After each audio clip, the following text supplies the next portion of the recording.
Visit renewnc.org to apply now. That's 888-791-0207. Renew NC, rebuilding homes, restoring hope. Sponsored by Patriot Relief Inc. and NC Association of Broadcasters in cooperation with the station. Stay informed with The Rundown, the daily newsletter from High School OT that delivers high school sports news and insights straight to your inbox. Brought to you by High School OT and powered by our sponsors, First Carolina Bank and Smith Douglas Homes. Subscribe to The Rundown at highschoolot.com. This hour of the Triangle Sports Leader is powered by Ritchie Law Firm, Injury Lawyers. Ritchie Law is on top of it. Go to ritchielaw.com. Get in the hole! That's ritchielaw.com.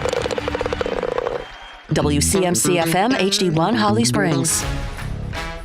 This is the Adam Gold Show. If you put me in the shoes of Ohio State right now, I'd start cheating all over the place. Because if no one's going to really punish me for cheating, then why not just go out there and do all kinds of crazy stuff? Hey, if you get caught, they just hand you the national championship trophy, and that's your punishment.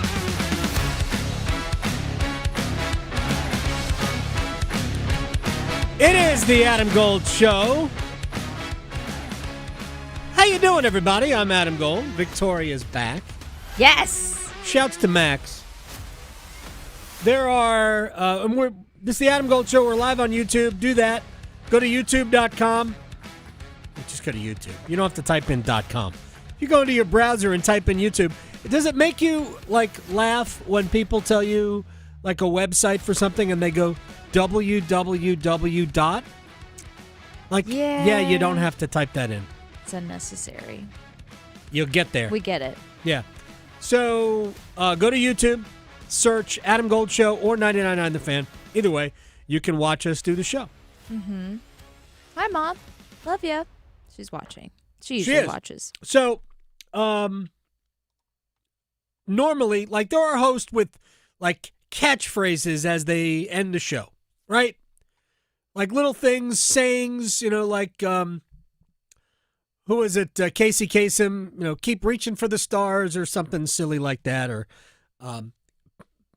please spay and neuter your pets, Bob Barker. Bob Barker. I love that. That's awesome. He was great. Yeah.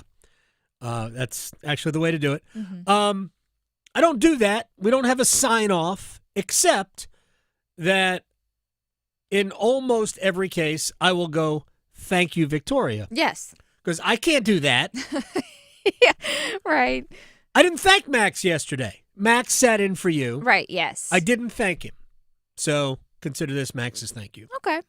I'll tell him. I usually see him a lot. All right. You don't tell him. Let him go. Why didn't Gold thank me? He always thanks Victoria. So you were not here yesterday, and I'll just say that you looked at me and you went, basically, what happened? I know. I was like, you went a little crazy for your China Wear Day. Did not. We certainly did not. Do we have breaking news? I don't know. Let me ask. Normally when our fearless leader walks in the studio, there's a breaking news item that we normally have to get. I'm all about breaking news. Anyway, so Victoria's like, what happened? Oh, really? That's breaking news. Yeah. Throw that out there. So there we go. Throw the breaking news out. I love when a show develops in front of us. It's not really much of a show. Raleigh legend John Wall announced his retirement from the NBA. Really one of the best players ever to come out of Durham, and went to, I believe, Word of God in Durham, which, is one of those high schools that was seemingly developed for basketball, whatever. Wall went to Kentucky, then became the first pick, I believe was the Wizards, made him the first pick overall in the NBA draft, and had a good NBA career that never actually became great, but he played a long time. So shouts to John Wall. He had a lot of injury issues. Really, I think a very good player.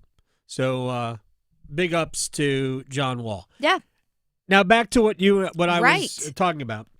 Is that you're like, what happened? Yeah. The China Day, which is China is the 20th anniversary traditional gift, which was not given. Anyway, this actually happened yesterday. And because our anniversary was Saturday. Yes. By the way, all of my plans blew up. Oh, no. Never mind. It's not worth talking about.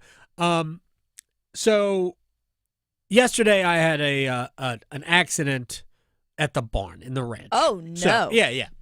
People have heard this before, so I won't belabor it. Anyway, injury was suffered.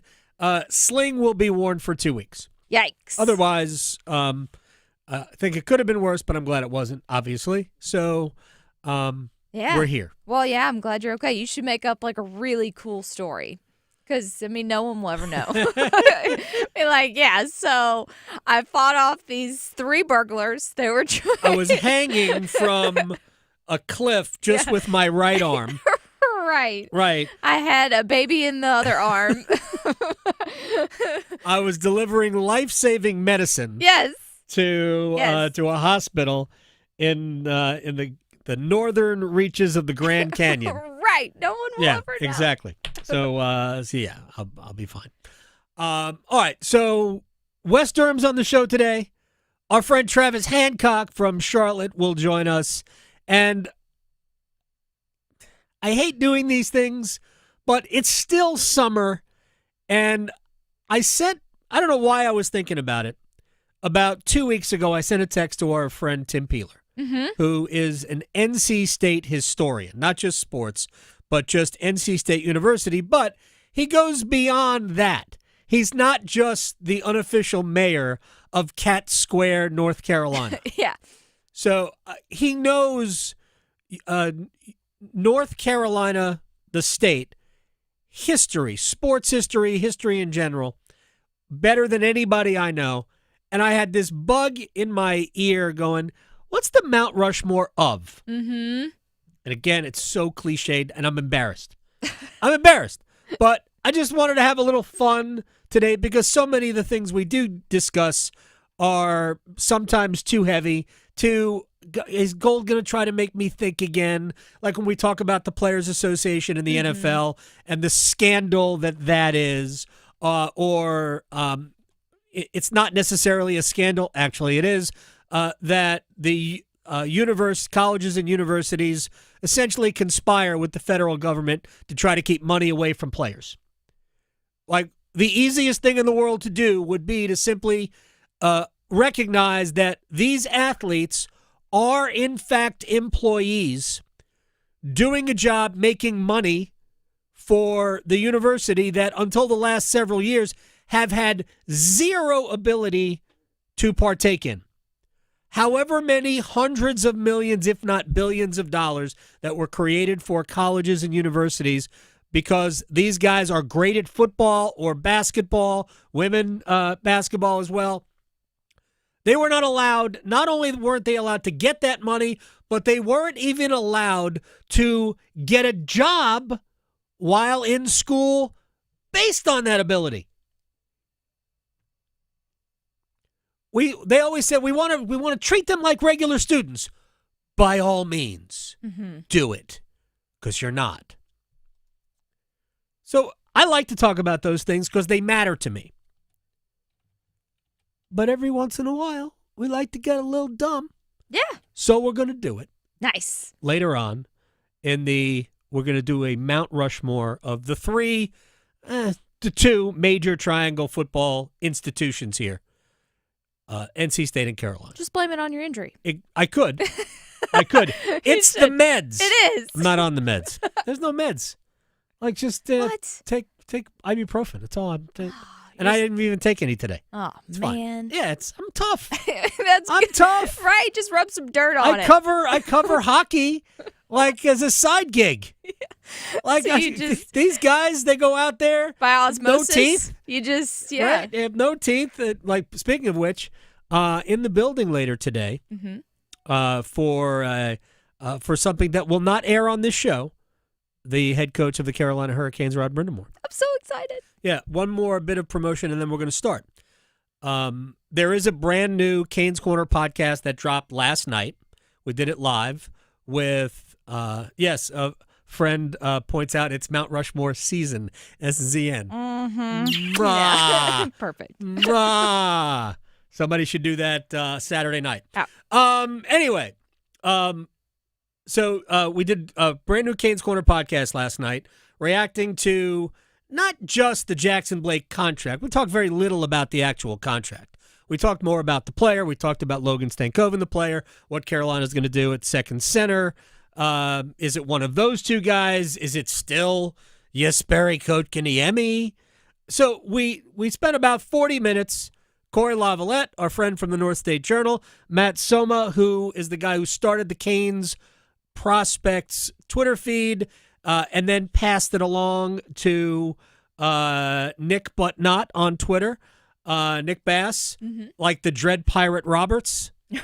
Right. Come on, I love that. It's one of my all-time favorite movies. And but he's covering the sport too now. So we just got on and kicked things around for 40 minutes. So it's all there, and it should be showing up in your regular podcast feed if you don't want to look at me on my back porch and my sling. Oh, yeah. Well, which I didn't think you can really see. But it doesn't. But most people don't know that they can see it now because Yeah. I'm wearing a dark shirt. Too bad you can't sign it like Cass. I could. We could put Post-it Get notes a on it. silver Sharpie. Yeah. All right. I've killed enough of everybody's morning. Let's go. And no, it's not morning. I know. All right. Let's do it. Right on the cusp. Yeah, well, it's not really. We're beyond noon at this point. So this is going to sound like a completely crazy statement. But being an NFL quarterback is hard. It's really hard. But you know what's harder than being an NFL quarterback? Apparently, evaluating who would be a great or even good NFL quarterback. That is apparently really difficult. Getting a quarterback that might have the raw tools and developing that quarterback into somebody you can win with in the National Football League. That is apparently becoming super difficult. I thought you were going to say being a Panther fan. That's also difficult. Yes. Also difficult, partially because of this problem. Oh. Okay? Like, you can identify a quarterback and you think, all right, he's our guy. Then you bring him to your training camp or your first, whatever it is. But the rest, reaching the potential, whatever that potential is really a product of the team that you put around him, the coaching, the player's own dedication. Let's not pretend that the players don't bear some responsibility here. A little bit of luck, and the final ingredient is an organization's ability to stay patient. Sometimes it's also about the head coach being afraid to lose his job, because that seems to be the case in Indianapolis. Shane Steichen is the head coach, I'm told, right? He is, right? I think Shane Steichen and Matt Eberflus are actually the same person, even though they coached at the same time for two different teams. Eberflus just got bounced, and now his name is Ben Johnson, right, in Chicago? Yep. Anyway, but we'll circle back to what happened in Indianapolis. Here's another statement I do not believe is difficult to dispute. When it comes to the position of quarterback, teams become stupid. Utterly stupid. Football, it's been said, football makes people dumb. Right? We see it in college with all the ideas they float about an expanded playoff, which over the weekend hit 28. I thought the headline was The Onion. Yeah. I really did. I thought it was The Onion. Mike Leach, who passed away a couple of years ago and was the coach at Washington State and spent time at Mississippi State and Texas Tech, blah, blah, blah, and is renowned for his offenses and his influence on the sport from that area of the game, talked often about a 32-team playoff. But Mike Leach, nobody took him seriously because Mike Leach was a lunatic. But now it is actually being floated to the point where, and we'll bring you this clip later if you didn't hear it, Manny Diaz, the coach of Duke, is kind of on board with it. Look, I love Manny, and I appreciate, what he saw in it that was good. I just don't think it's actually a practicality for the sport. We'll get back to that. But I want to finish the thought about the quarterback. But I do go off on tangents. So quarterbacks make teams stupid. Some, it would appear, don't do the necessary scouting work. Some look for the wrong attributes. Some overextend in the draft process. Case in point, a name that is going to come up again. The Giants took Daniel Jones, at number 6, however many years ago? Mm-hmm. He wasn't worth taking at number 6. Mm-mm. The whole world knew that. Anybody that had watched Daniel Jones at Duke knew that Daniel Jones wasn't that type of quarterback. But they drafted him 6. And what did Dave Gettleman? We all remember Dave Gettleman. What did Dave Gettleman say at the time? Well, there were a lot of teams that were going to take him at number 12. And the Giants had another first-round pick, by the way, which ended up being Dexter Lawrence in the mid-teens. A way better pick than Daniel Jones at 6. Yeah. Dexter Lawrence is, legit still one of the best players in the league. Shouts to, didn't he go to Rolesville? I think he went to Rolesville High School. I think so, yeah. Anyway, is it Wake Forest or Rolesville? I apologize if I got that wrong. Anyway, so don't draft a quarterback too high. Don't reach for the quarterback, because when you do that, you're going to be reaching for the next quarterback, because that guy won't be good enough for you to keep. And some go for that quarterback at the wrong time. That brings us to Bryce Young. All right? This is not about whether or not I believe, you should believe, anybody should believe, Dave Canales should believe that Bryce Young is the guy. Okay? It has nothing to do with that. I will tell you, I believe he will be Carolina's quarterback of the future. That they will not be looking to draft a quarterback after this year or after next year. They will not be. They have their quarterback. I will say that with conviction. But I said it at the time. It became obvious in year one. It was foolish to the point of imbecilic that the Panthers traded DJ Moore, another first-round pick, and a second-round pick for the first pick in the 23 draft. Hate it. It was fundamentally stupid. Actually, it was bad. 2 first-round picks. DJ Moore in a second, wasn't it? Mm-hmm. I don't even remember. It was too much. It's way too much. They should not have done it. And it isn't because Bryce Young wasn't good enough. It's that they put Bryce Young into a situation in which he had 0 chance to succeed. None. He had no weapons. He had no offense. They just traded his weapon. He had no offensive line. Had Adam Thielen not been dipped in the fountain of youth, there literally would have been nobody to throw to. No.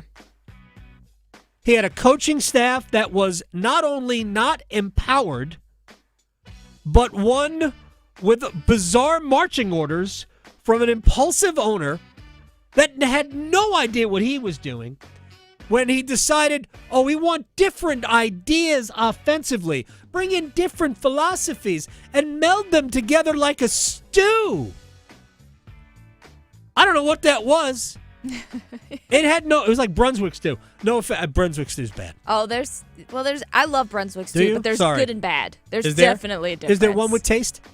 Oh, yeah. Okay. Oh, yeah. All right, I'd like to try that one. Mm-hmm. I have yet to try that. Anyway, because then I'll say glowing things, because I like a good stew. Right. I'm not even going to lie. Yeah.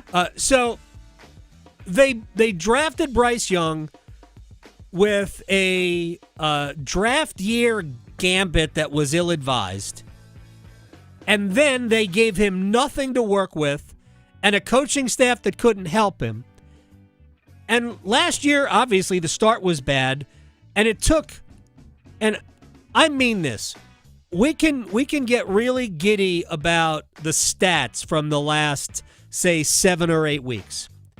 But I don't think Bryce Young looked like a legitimate NFL quarterback till like week 14. Yeah.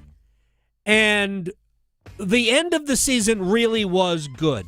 Now, and I said this last year at the time, I believe, and this is part of why I think Bryce will be very good, is that even in games where he wasn't impressive early, he always saved his best for the fourth quarter. Mm-hmm. How many games could Carolina have won beyond the 5 that they did had their defense not been like a colander? Exactly. Had Xavier Legette caught a pass, right? Could they have had 2 more wins, including wins over Kansas City and Philadelphia? Could have. I remember those 2 teams playing for the Super Bowl. Yep. Could have, should have beaten both of those teams based on Bryce Young's game-winning, air quotes because they didn't win either game, drive. So he proved it late that he was that guy. And at the end of the year, then it looked start to finish like in games, okay, maybe he is that guy. C.J. Stroud, year 3, huge success in year 1 when the offensive line was great and the wide receivers were awesome and people hadn't figured out that Bobby Slowick wasn't a good offensive coordinator. Then last year, injuries to both areas of the team. C.J. Stroud doesn't look as good. Mm-hmm. So what you're saying is that the quarterback is dependent upon the other players. What? Yes, it's amazing. It's mind-blowing. Anyway, third quarterback in that draft, Anthony Richardson. Year 3, and he was just demoted. Yep. He is QB2 because Daniel Jones is QB1. Here's Courtney Cronin from ESPN. It's a cautionary tale, and I know that we were just talking about the Cleveland Browns and them naming Joe Flacco their starter yesterday, going with veteran experience over one of the 2 rookies that they have on their roster, and some people don't agree with that. Go look at the Indianapolis Colts. They spent the 4th overall pick on Anthony Richardson a couple of years ago, and it has not panned out for one reason or another, for injuries or just straight up immaturity and not being able to show you that he can be a franchise QB. That's not to say that his career is over, but it's over in Indianapolis. I think he needs a fresh start. He'll be the backup this year. It feels like this was the predicted outcome once they paid Daniel Jones all that money to come to Indianapolis this year. And I hope that this season for Anthony Richardson becomes a wake-up call. It should be a wake-up call for the Indianapolis Colts, to be honest. I am not quarreling with the decision to start Daniel Jones, who's very, very mediocre as a quarterback. But it goes to some of the other things that we talked about. Anthony Richardson. And this is not all on the Colts. Some of it may be on Richardson. We don't really know. Based on some of the things that I have seen on film, not that I've dissected the film, that others who I trust dissected, Anthony Richardson, in year 3, has not really grasped NFL defensive concepts, which sometimes it's hard. But this is where, when you are a team and you draft a guy who is clearly not prepared to play at that level, and that doesn't mean he won't ever be. It just means right now he's not ready. We don't have to play him. You are not physically forced to put the quarterback on the field and let him get his brains beaten in. And yes, Richardson got injured in year 1. Mm-hmm. I believe he got injured in year 2 also, yeah. right? You don't have to do that. I argued, you heard me say it here 2 years ago. We don't need to play Bryce Young. Mm-mm.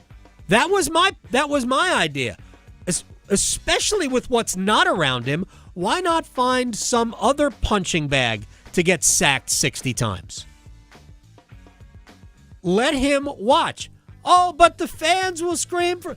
Let the fans scream. Mm-hmm. That's what they do. This just in. They're doing it now. Yep. They're doing it now based on 4 preseason drives. 4 preseason drives, which have resulted in 1 touchdown. It's not that bad a ratio. It's not a great ratio. It's not that bad a ratio, but 4 preseason drives, and fans have already leapt over the side of the boat into the ocean. Yeah. They're done. I got a tweet. I meant to use this yesterday. I got a tweet from somebody who was mad at me because remember when we had Will Brinson on last week? Mm-hmm. And we were talking about Bryce Young and C.J. Stroud. The conversation was about Bryce versus C.J., which I've always contended. It didn't have to be a competition. Bless C.J. Stroud. He's a wonderful quarterback and will have a great career. I think the same thing about Bryce Young. It doesn't matter if Bryce is better than C.J. or not. It doesn't. It only matters if Bryce is the quarterback that the Panthers thought they were drafting. In other words, a quarterback who could lead your franchise to playoff appearances, hopefully a Super Bowl down the road, all of that. That's the only thing that matters. It doesn't matter if C.J. Stroud is better statistically or winning-wise as long as the Panthers got their guy. That's the only thing that matters. But we can't, and this guy was mad, and I'm like, A, I didn't say any of those things you're saying. Yeah. And B, it's a preseason game. Yes. Just relax. It's preseason. I have my own, and we're going to talk to Travis Hancock from WFNZ in Charlotte here in a second.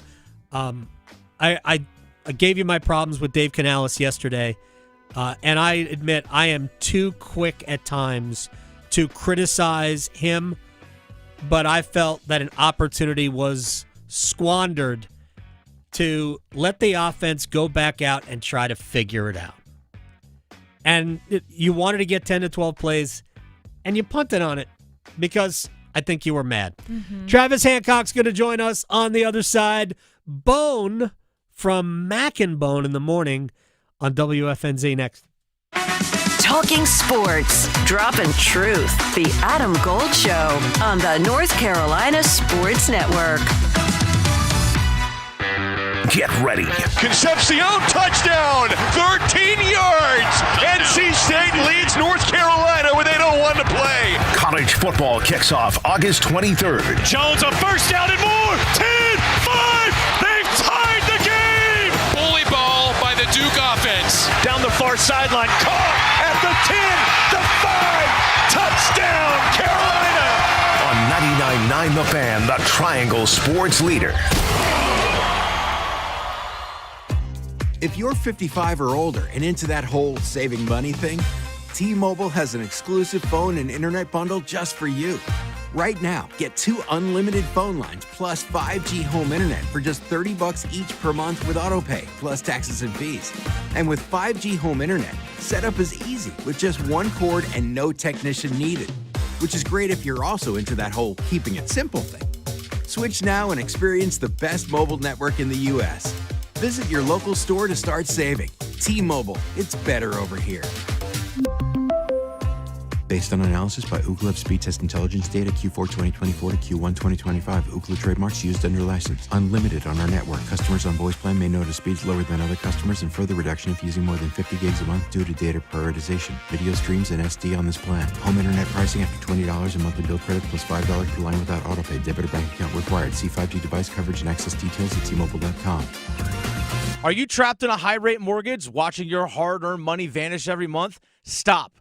Right now at Loan Pronto, they are delivering the lowest mortgage rates in 3 years. Hey, it's Dennis Cox. Loan Pronto's rate reduction home loan program is a streamlined, low-cost way to slash your house payments by hundreds of dollars a month. Lock in a fixed rate as low as 4.99% APR and close in as little as 2 weeks. No appraisal needed in most cases. And here's the kicker. You can skip your next 2 house payments entirely. Don't wait. Rates this low won't last. Call Loan Pronto now for your free, no-obligation quote. Loan Pronto is amazing. Imagine lower payments, more money in your pocket, and a fresh start with a better mortgage. Call 919-381-1760 or visit loanpronto.com to lock in your new low rate and skip those next 2 payments. Don't let the high rates hold you back. Call 919-381-1760 or go to loanpronto.com right now. Equal housing lender, NMLS 1661781, subject to lender approval, NMLSconsumeraccess.org.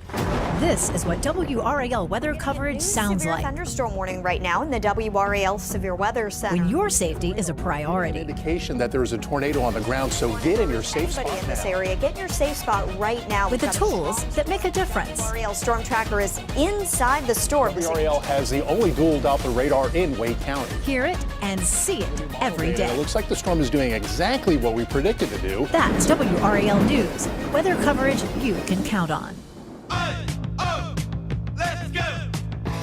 You're still glowing, flirting, grooving.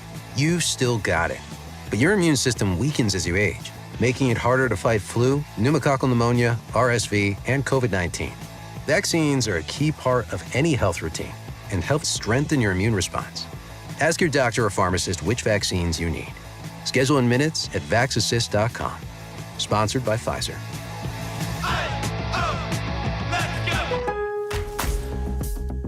Lowe's knows tough jobs call for tougher tools. The new DeWalt Elite Series power tool accessories are built to last for the pro who doesn't stop.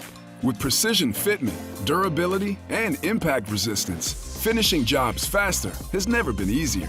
Shop the new DeWalt Elite Series at an everyday low price exclusively at Lowe's. We help, you save. This is Adam Gold. So Mike Vrabel, the coach of the New England Patriots, they asked him about birthday cake, and he said there was only one cake qualified for his birthday cake. Oh. Yes. Okay. Do you want to guess what that is? Is it vanilla? No. Oh. Carrot. I love him even more. The Adam Gold Show. It's the Adam Gold Show. I am Adam Gold. Man, that take drew ire as well. You know it's too hot when ... when people get angry over cake takes. Even my friend Mike DeCourcy from Sporting News, when we agreed with Mike Vrabel that yes, carrot cake is the GOAT of cakes, Mike DeCourcy jumped on me on Twitter. Whoa, I missed this. Is Mike not a carrot cake fan? The vegetables hiding, masquerading. Oh my gosh. As dessert. I mean, no, that's not true. No. There is shredded carrot. There is carrots in there, but it's like zucchini bread. And carrots, by the way, if you do any sort of fad diet, we'll just call it a fad diet. Some work, some don't. Mm-hmm. That doesn't want you to put a lot of sugar in your body. They will tell you stay off carrots because a lot of sugar in carrots. It's got a lot of sugar. So bananas. Yes, that's another one. Not if they're not ripe. True, and who wants By to all have means, those? eat as many green bananas as you want if you can stomach it. Will Levis just eats them like whole. He's so gross. Should we talk to Travis Hancock from WFNZ in Charlotte? My man, I have a bone to pick with you. I actually don't. I just wanted to say that. How are you? Yeah, good, man. Can I point out I don't like carrot cake. Okay, that's fair. You don't have to more for us. Like carrots. I don't like carrots, so that's part of unless they're at a Japanese steakhouse, carrots. But other than that, I don't eat carrots. Okay. Carrots are they're good for your eyes. How's your eyesight? Not good. Not at all. There you go. Maybe you should mix in a few. I thought carrots were good for your hearing. Or am I getting that confused? They might be good for your hearing. Yeah. I really don't know. I'll have to look that up. I'll Google that, see what Wikipedia says. Thank you. I appreciate it. Thanks. You live in the belly of the beast, my friend. Yeah. How crazy were the locals over Saturday today afternoon.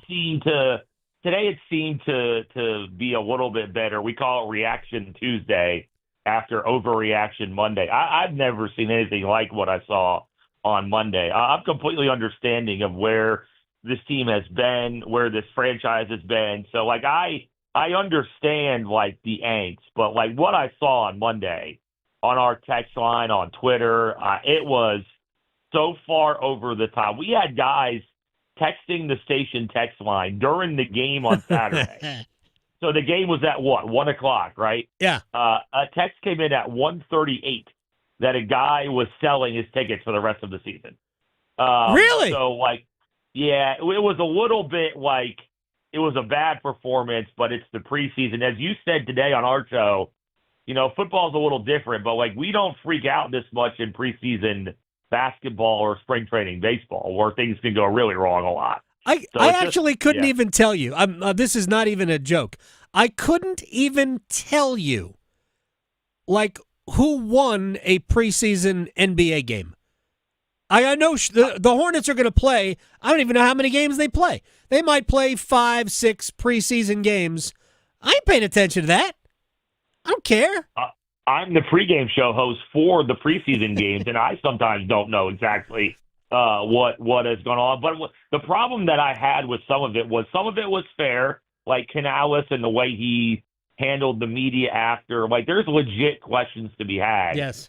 But I don't know why this particular game, to our audience, became a full indictment on Bryce Young and his career when he only played 6 plays in the game. Like, I don't know how did you even sample what Bryce was in that game to have a full sweeping generalization of who he is as a quarterback?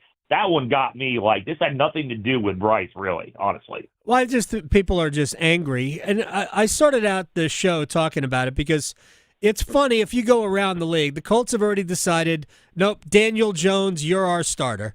And they signed him to a pretty substantial contract.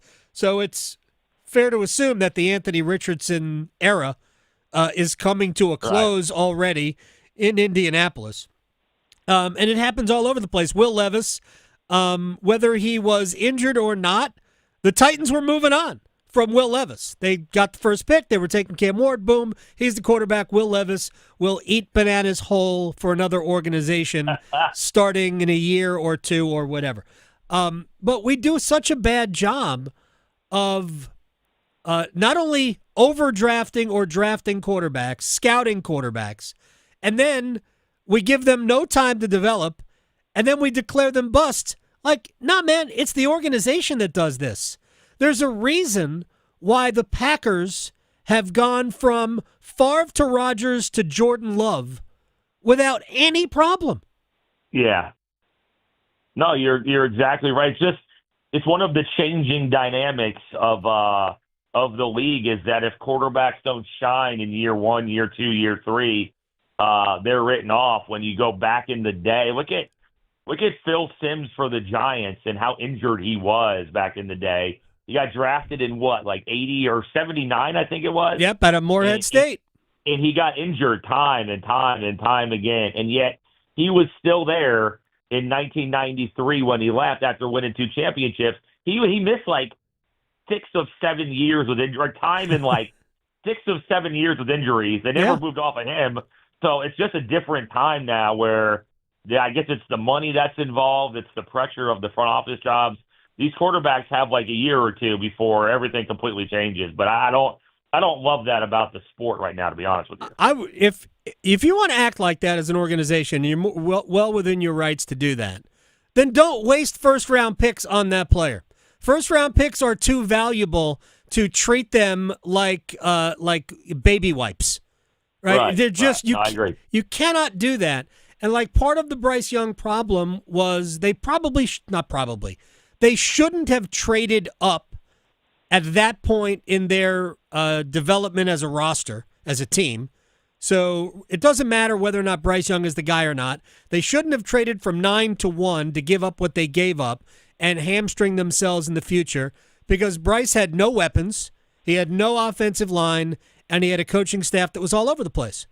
So why are we putting this on Bryce unless you were going to draft Bryce and let somebody else take the beating that he ultimately took. It's remarkable that he didn't get hurt in his first year.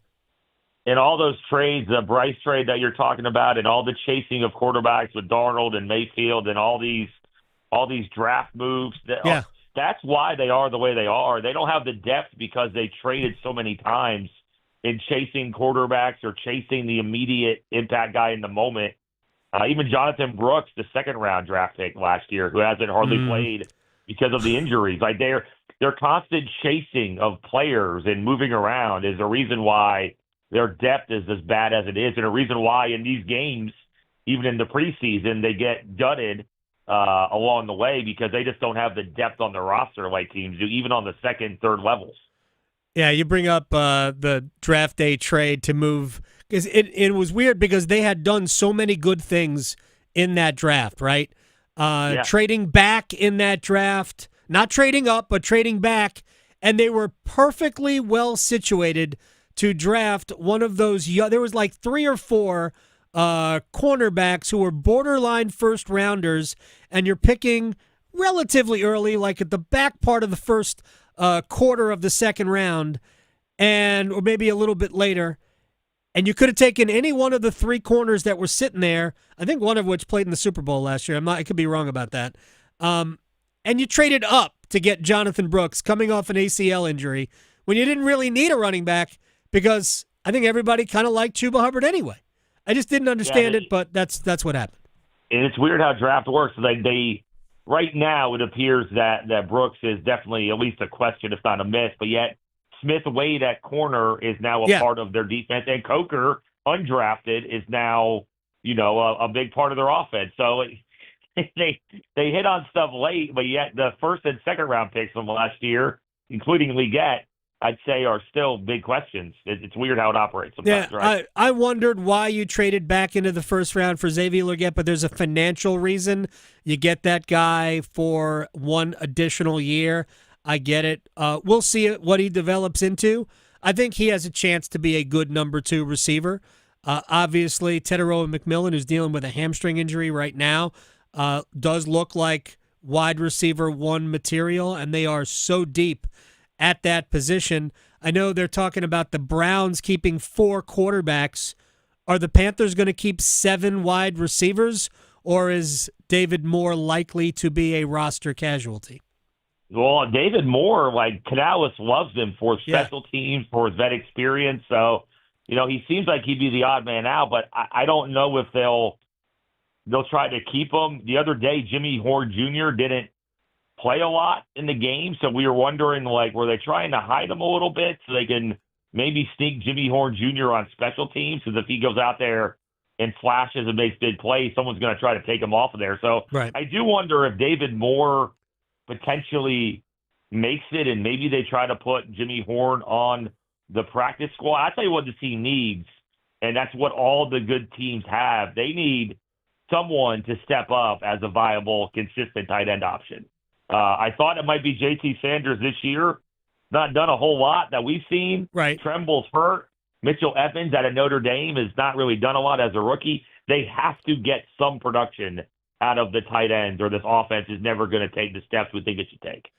Well, I've always treated Adam Thielen like the pass-catching tight end that Bryce Young needs. So in terms of pass catching, maybe that's the way it's going to have to be, right?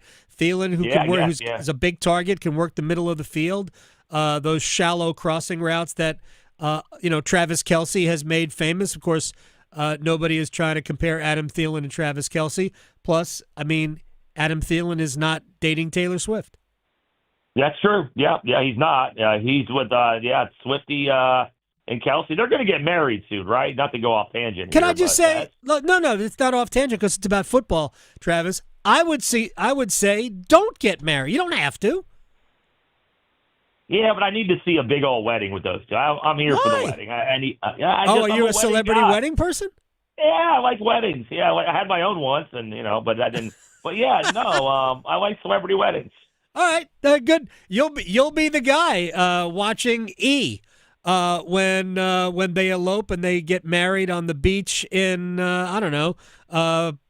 the Dominican Republic. I'll be right there. You'll be arrested then. So no, I mean like I'll be like here, like on watching it. Eat. Yes, yeah. You're not actually going to fly. No, it's too much. Probably is too much. Defensively, how much should fans be worried?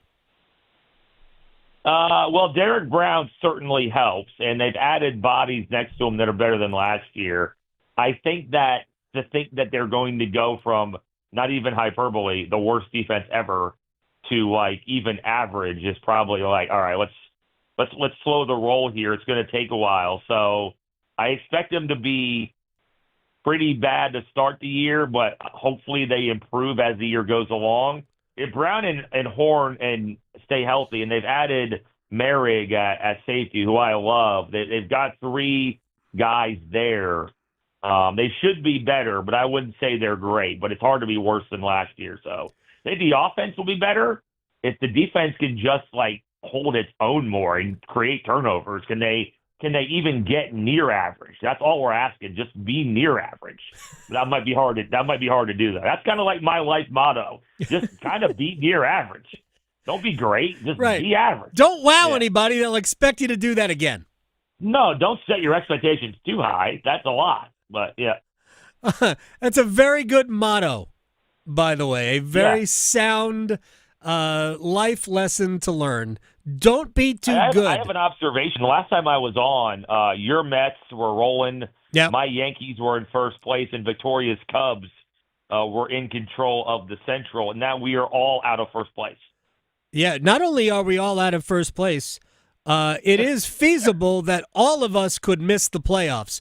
Although I think all of us will make the playoffs, we have certainly ceded control of all of it. That's the plight of the baseball season, right? It's such a It's long year. forever. I can't believe like the Cubs are, because the Cubs haven't played well, but the fact they got buried by the Brewers is more on the Brewers just never lose baseball games. It's crazy. I said, Victoria will attest to this. Was it 2 months ago? 2 months ago, I said, don't look now, but they might be the best team in baseball. Wow. They might. I mean, the Brewers are legit. They are super good. Doesn't matter now, though. It only matters if they can prove it in October. But Twitter's convinced they're cheating, too, by the way. The Brewers are cheating? Yeah. Or they think they're the Astros?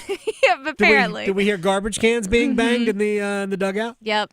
I got to tell you, it is something because you look at their team, Victoria, and Milwaukee doesn't have like any star players at all, and yet they never lose. It's amazing how they're doing it. You don't have to necessarily have star players. Christian Yelich would like a word, though.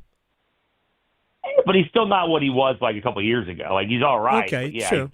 True. Yeah. Good point. I've really taken us down a path here, haven't I? No, look, I'm happy to talk baseball.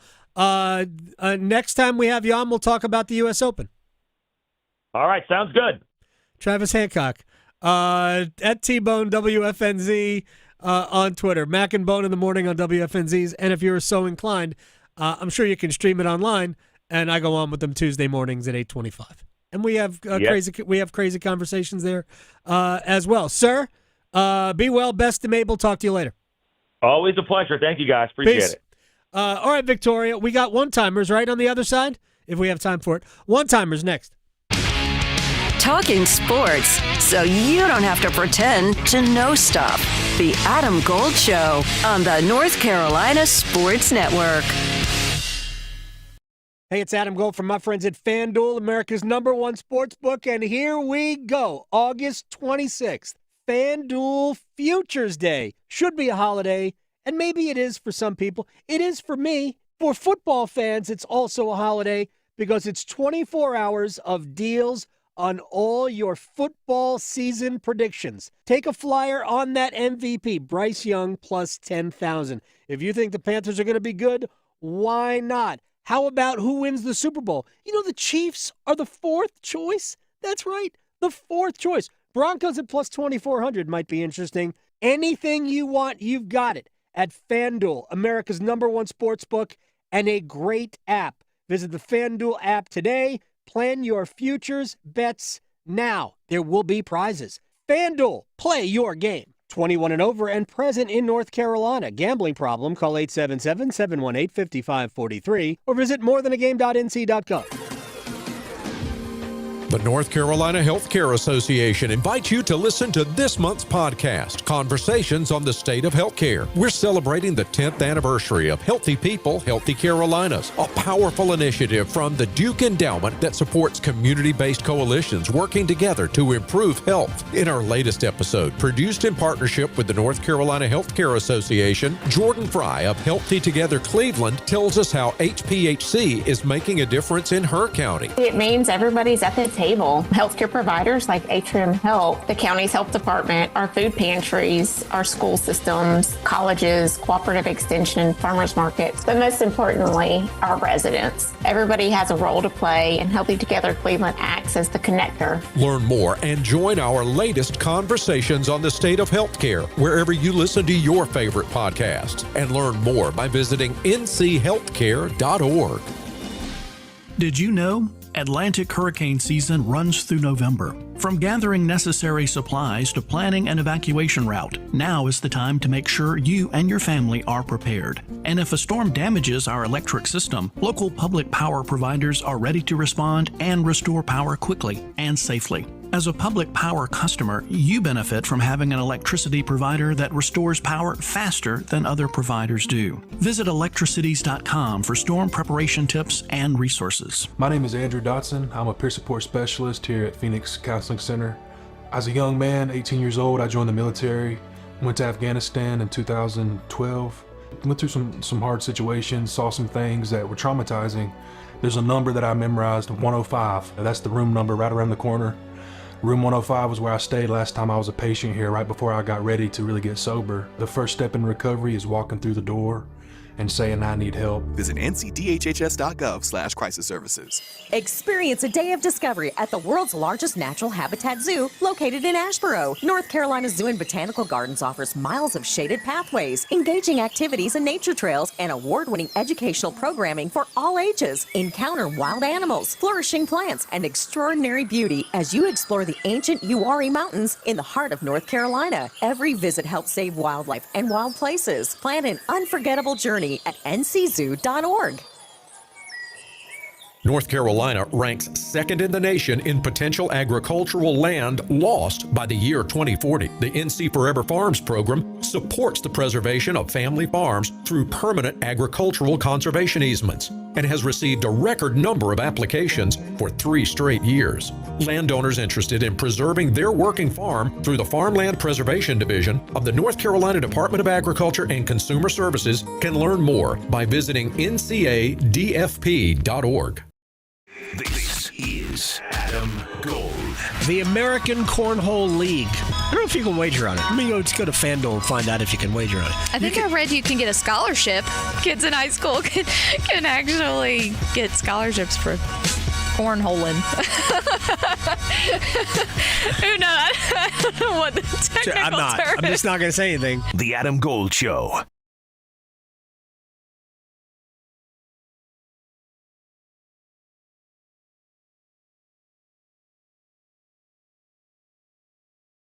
Adam Gold. Wes Durham, top of the hour. Voice of the Atlantic Coast Conference. Reason the league turns a profit. We will talk about not only the league that we all love, but also this cockamamie idea from the Big Ten that we need 28 teams in the playoff. I mean, why not just say 64? We already have all these brackets printed up. Yeah. Right? We got them. Exactly. Let's use them. Why waste them? 64 in the playoff. Who says no? Mm-hmm. All right, one-timers. Okay, so kicking things off, looking at our YouTube stream, we've got one from Levi. He says, I haven't caught the show in a bit, but have you covered the possibility of a Major League Baseball expansion and geographical realignment? No, we have not. Major League Baseball likely will expand, my guess is soon, to go to 32 teams. Nashville is almost a certainty as far as I could tell. Don't know where that other franchise would end up. I don't think we'll go back to Oakland so soon, even though Major League Baseball did screw them out of their franchise, much like the NFL screwed St. Louis out of theirs. Flat out. There was no reason to leave St. Louis other than, man, we really want to be in L.A. Yeah. So, even though L.A. didn't really want him, they wanted the Raiders. They didn't really want the Rams or the Chargers. So, no, we have not discussed it. I don't think we'll see geographical realignment. I don't think they'll go to an east-west like the NBA or the NHL. I mean, theoretically, it might make sense for travel reasons and, what's good for the players' bodies, but they won't do it. We'll keep it pretty close to business as usual. Next up from William, we've got thoughts on potential trade for Bengals D. Trey Hendrickson. Ooh. Yeah. Do I think the Bengals will trade him? No. Just says thoughts on potential trade. If I were the Bengals, no, I would pay him the money that they should pay him. This is the problem. This is why I always say this 100% of the time. If you have a bad organization, you ain't winning. Not on a consistent basis. Bengals played in the Super Bowl not that long ago. Have they sniffed it since? Nope. Why? Bad organization. Horrible. One of the worst in the NFL. If the Jets weren't in it, although I think the Jets might have gotten this one right. Really do. I actually think the Jets might be onto something with Aaron Glenn, although I don't have great expectations for them in terms of wins and losses this year. But everything I read and hear about what's going on there is a positive. But the Bengals, yeah, they don't want to pay anybody. You got to pay these guys. Wes Durham. Next. Chapel Hill to Charlotte, Greenville to Greensboro. Your sports, his state. The Adam Gold Show on the North Carolina Sports Network.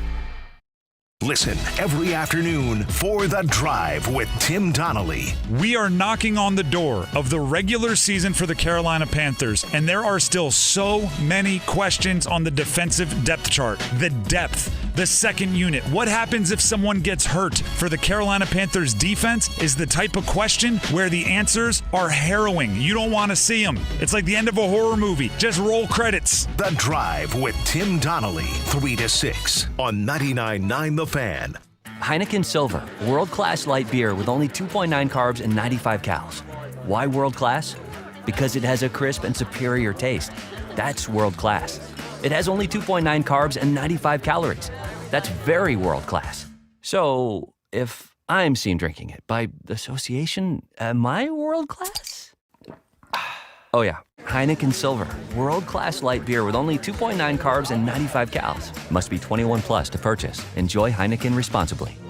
Looking for a big new game to play? Well, there's no game bigger than the new dino-sized Jurassic Park scratch-off from the North Carolina Education Lottery, which gives you a chance to win up to $200,000 instantly. And if that weren't enough, you can enter for a chance to win an exciting trip to beautiful Hawaii, where you could win up to $1 million. Welcome to Jurassic Park. Adventure awaits. Must be 18 to play. Approximate overall odds of winning are 1 in 4.28. Problem gambling helpline 877-718-5543. Worried about market losses? If headlines are keeping you up at night, it's time to take control. Hi, I'm Jeff Jr. with Trajan Wealth, and I know you've worked hard to save. But in times like these, what if can turn into what now? If you're planning to retire or are in retirement, you need a strategy that helps protect your future. At Trajan Wealth, you can capture market gains, protect your account from losses, and guarantee income for life. Right now, you could receive a bonus of up to 30% or annual growth of up to 10% for retirement income. You heard me right. An upfront bonus of up to 30% or annual growth of up to 10%, all guaranteed to boost your lifetime income in retirement. Don't leave your future to chance. Plan with confidence. Call Trajan today, 919-200-4000. That's 919-200-4000. Annuity guarantees are based on the claims paying ability of the issuing insurance company, DBA, in most states as Trajan Wealth Insurance Solutions. Are you ready for the ultimate entertainment experience? It's all here, only with Spectrum TV Select. Popular apps are included. Disney Plus, Max, Peacock Premium, Paramount Plus, AMC Plus, and more. And live TV for sports, entertainment, and news. Enjoy across your devices no matter when or where you are. Get Spectrum TV Select and start streaming your favorites today. It's all here. Visit spectrum.com/entertainment. Restrictions apply. Charlie did not die from an overdose. Charlie was poisoned.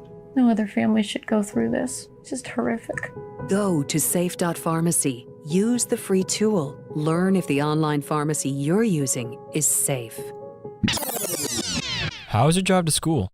Let me tell you, I had to get my iced coffee first. I just can't seem to put it down. My favorite rapper just announced a tour. My phone was buzzing like crazy. I'm so excited. I had to text all my friends right then to talk about it. Then, someone started calling me and... Let's try that again. I turned my phone off right away. I never drive distracted. Visit StopTextStopWrecks.org. A message brought to you by the National Highway Traffic Safety Administration, Project Yellow Light, and the Ad Council. I'm attorney Brian Ritchie. Big truck accidents can cause life-changing injuries, and life-changing injuries deserve life-changing money. I know big truck wrecks, and I know how to fight those big insurance companies. If you've been hurt by a big truck, contact us at richielaw.com. I'm on top of it. Broadcasting live from the Lenovo Studios. WCMC HD1 Holly Springs. 99.9 The Fan. The Triangle Sports Leader. It's a big number, and it's one that is jarring to college football fans because I think we're all old enough to remember when this thing was just a 4-team playoff just a couple of years ago, or when it was just 2 teams that played for a national championship in the postseason. So to go all the way to 24 to 28, Big Ten Commissioner Tony Petitti made it very clear that he does not like the 5-11 model, which would put a lot of stock in the selection committee and have only one guaranteed spot for the Big Ten champions. It's the Adam Gold Show. I am Adam Gold. If Tony Petitti, the commissioner of the Big Ten, ever doubted whether or not his conference would get the benefit of the doubt, I will print out a picture of last year's field of 12 and shove it in his face. No team got the benefit of the doubt ever more than Indiana, who played nobody. And what were they, the 9th seed? I don't know what they were. 10th seed? We're going to talk about Tony Petitti's field of 28 in a moment. Before we get to that, very quickly, they just announced the U.S. Men's Olympic Orientation Camp for hockey. 44 players deep, 12 defensemen. There are 16 defensemen that are going to camp. Obviously, they're not keeping 16. They'll keep 7. Slavin, of course, is there. Jacob Slavin is there. Brady Shea will be at the development camp. So will former Hurricane Noah Hannafin and Brady Shea. I just want people to know that Hannafin, Pesce, and Slavin all played on the same team before Carolina was good, and Pesce, Shea, and Slavin all played in the same top 4 while Carolina was great. You want to know why? Unbelievable how good those guys have been. We'll get into more of that later on. Right now, it is time to welcome in the voice of the Atlantic Coast Conference, the reason the league turns a profit, and a sizable one at that. $45 million per school, I believe.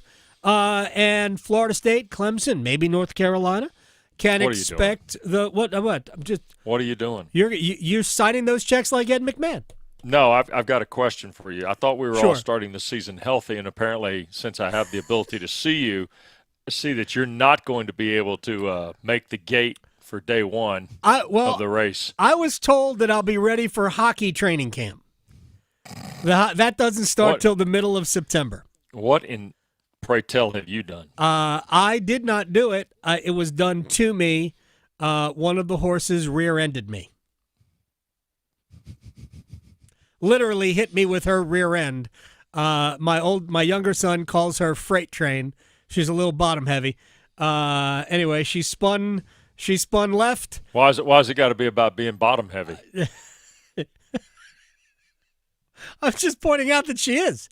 She's a draft cross. She's not a sleek thoroughbred.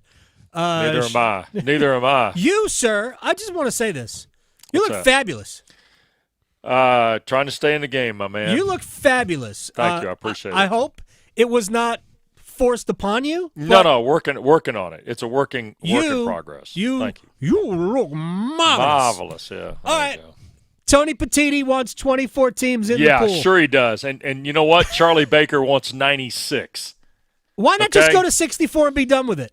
And we can start the playoff 2 weeks before Halloween. Let me ask you this. Do you think if we added that many teams to the college football playoff, we'd have the foresight to back the calendar up into August and we'd already be playing college football? No, we wouldn't. We could start this weekend.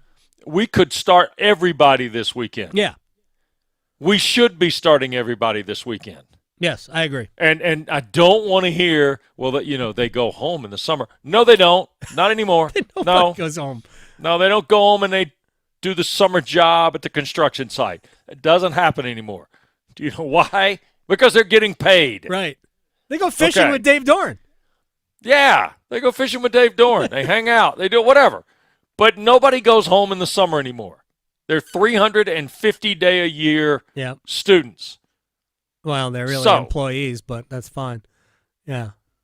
Well, not in the world you and I live in. They are employees. In the world that exists right now, no. But anyway, I know what you mean. In this fantasy world that the administrators continue to try to live in. By the way, we have Bubba Cunningham tomorrow. Great. Some of this will come up or not, but I'll ask him about 28 because Bubba is always willing to weigh in on silliness of the day. He is. But here's the 28 thing. Here's what's really got me. Okay. And I invite you to go check it out. We had Manny Diaz on yesterday.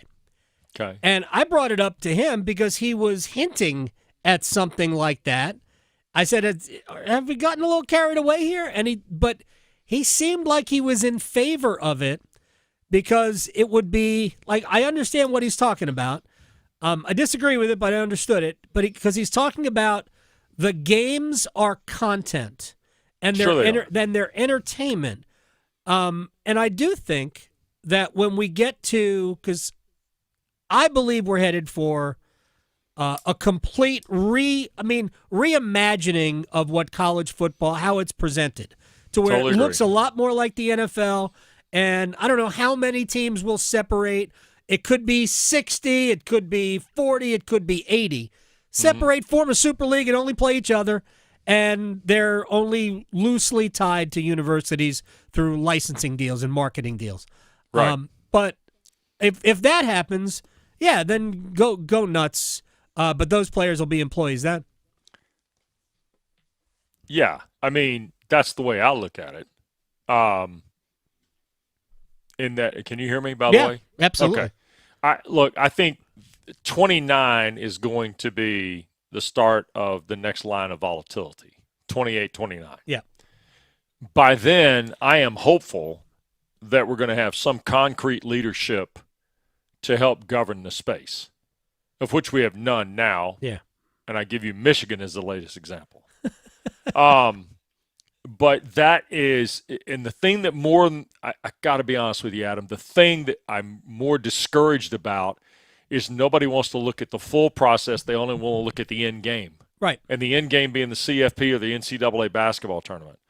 The NCAA basketball tournament situation was nothing but a chance move by the National Collegiate Athletic Association to see if they couldn't heavy up on the television rights holders to pay them more money to create revenue, right?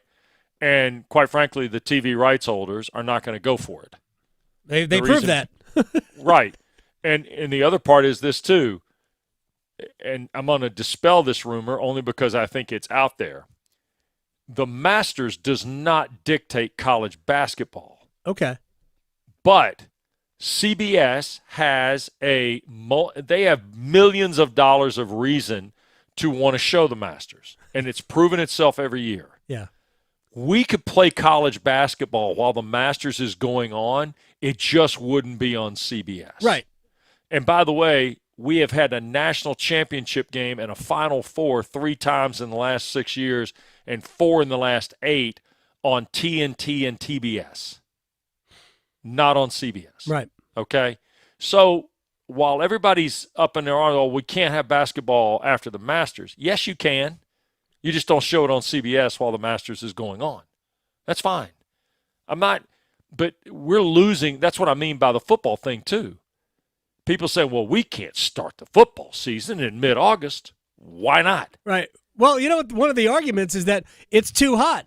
Mike, have you been in Georgia in October or September? It's hot. It's hot then, or too. Or Stanford in September where there's no AC in the press box. Oh, really? Okay. No AC in the press box. Anyway, all that being said, if we're going to do all this and take this to the next level, we've got to get beyond the box of, well, college football. I mean, come on, it has to start late. No, it doesn't. In fact, if you're the college football game, I believe in 2029 or 2030, the National Football League is going to go to 18 games in 20 weeks. That's my opinion. Mm-hmm. Okay? I also am of the belief that every team is going to play an international game when it happens. There'll be 16 international games every year at various and sundry times in far-begotten ports of call from places we don't even know that the NFL will go play worldwide. Why? Because they can. Yeah. And people will watch. If we back the college football season up to where they play 2-3 weeks uncontested against the National Football League, is that a bad problem? I don't think so. I don't believe that is a bad problem for college football. In fact, I think it actually might be a hell of an idea. Look at how good next weekend is to open the college football season, coast to coast. Yeah. Right? Tons of great games. Hey, and we could do 3 weeks of that crap. Yeah, the first Right? 3 weeks of the season, for the most part, are where the best non-conference games are that don't involve Notre Dame because they're one giant non-conference game. But the first 3 weeks are where we have them. Yeah. I mean, to me, it makes too much sense to back it up into August. People crave the product. Yeah. Well, Right 5 now, million people watch the Bears and the Bills Sunday night. Oh, 5 million. That's awesome. Right. And by the way, you know what a 5 million number is in college football? A damn good crowd. Yeah, absolutely. That's a damn good television rating. Here's the other thing, too. The TV element of college football has also got to be adjusted. And you've heard me say this about the first round of the college football playoff against the NFL, and you're on the same page with me. Quit doing it. Yeah. Right? Doesn't do any good. No. I was with a group of people Friday night, and we all came to the genuine consensus that if the College Football Playoff Committee does not understand how competitive the television number is in the NFL and get away from the NFL as much as possible, they're asking for trouble. I mean, the entire expansion. sport of golf ends before the NFL starts because of it. Correct. You know why? Because nobody was watching the Tour Championship That's right. in September. Or wait, at one point, it was in November. And that was worse. Unbelievable. And you can play. And by the way, guess what you do by playing the fall events behind the Tour Championship? Grow your game. Yeah, you get a lot of players who wouldn't normally play. Correct. No doubt about that. So here was the other thing about the 28 teams, and then I'll move off of it, and we'll talk about the league for a second. Wes Durham is joining us here. A few more minutes with Wes. Sorry for the rant. No, it's fine. Like, I got to take a breath. It's not easy to. I mean, I had a rough fall.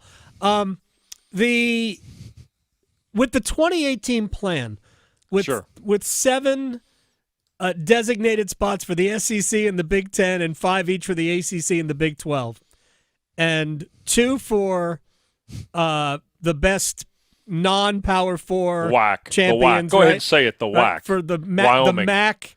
Wyoming for Army. Boise. Get them right. And then 2 at large. One of them is Notre Dame. 28 teams getting in. Notre Dame is going to be in every year. So 1 at large. Do they just want to get sued?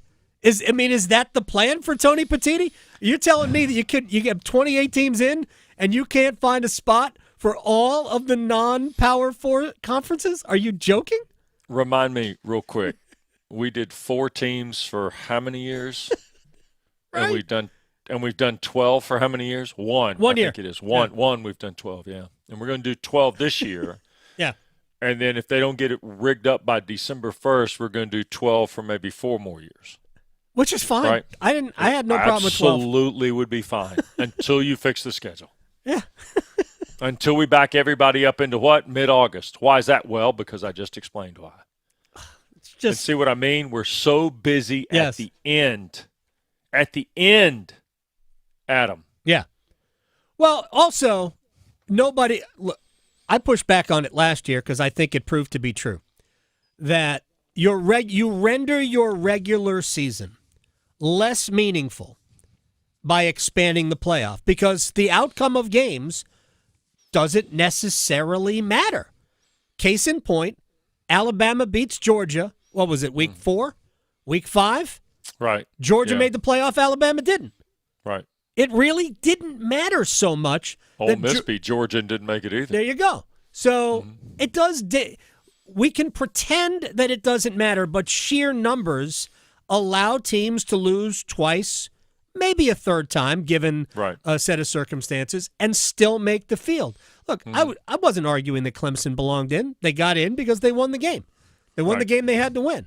And anybody could get in that game and win it. You don't have to be really good to get in that game. I remember watching an SEC championship game with a 4-loss team in the game before. They didn't win that game. I think it was Mississippi State, something like that. It was. But they didn't win that game, but I mean, you're playing it. You never know what could happen in a game like that. So the more teams that are in, the less relevant your regular season is. And isn't basketball kind of a cautionary tale for that? I mean, no offense to basketball, but I mean, the season doesn't really start till Duke Carolina in late January. Nationally, the season does not start, and you and I have had this conversation before. The consensus on college basketball in this country is it starts with the NCAA tournament. Yeah, that's when most people start paying close Championship, attention. champ week, and then the NCAA tournament. Unless Zion Williamson is on the court, in which case 4 million people watch a Saturday afternoon game in Tallahassee. That's right. The other part of this that I'm cautioned about basketball is basketball starts too early. Basketball needs to go into November like they used to. Yes. Thanksgiving. Yeah. And by the way, you could expand the tournament all you want if you started in late November because you'd play into the middle or latter part of April, which, by the way, doesn't hurt anybody because guess what? They're all going to school anyway that semester, allegedly. Or not. Or not. But for me, basketball can relate to the change that it needs to make moving ahead in the schedule. The old Paul Hewitt theory of basketball is a one-semester sport. Why is it 2? Just make it a one-semester sport, right? Yep. If the academic calendar matters anymore. But the idea, I'm not sure it does. The element of football and the element of basketball, they could both learn from each other. Football backs up, basketball moves forward.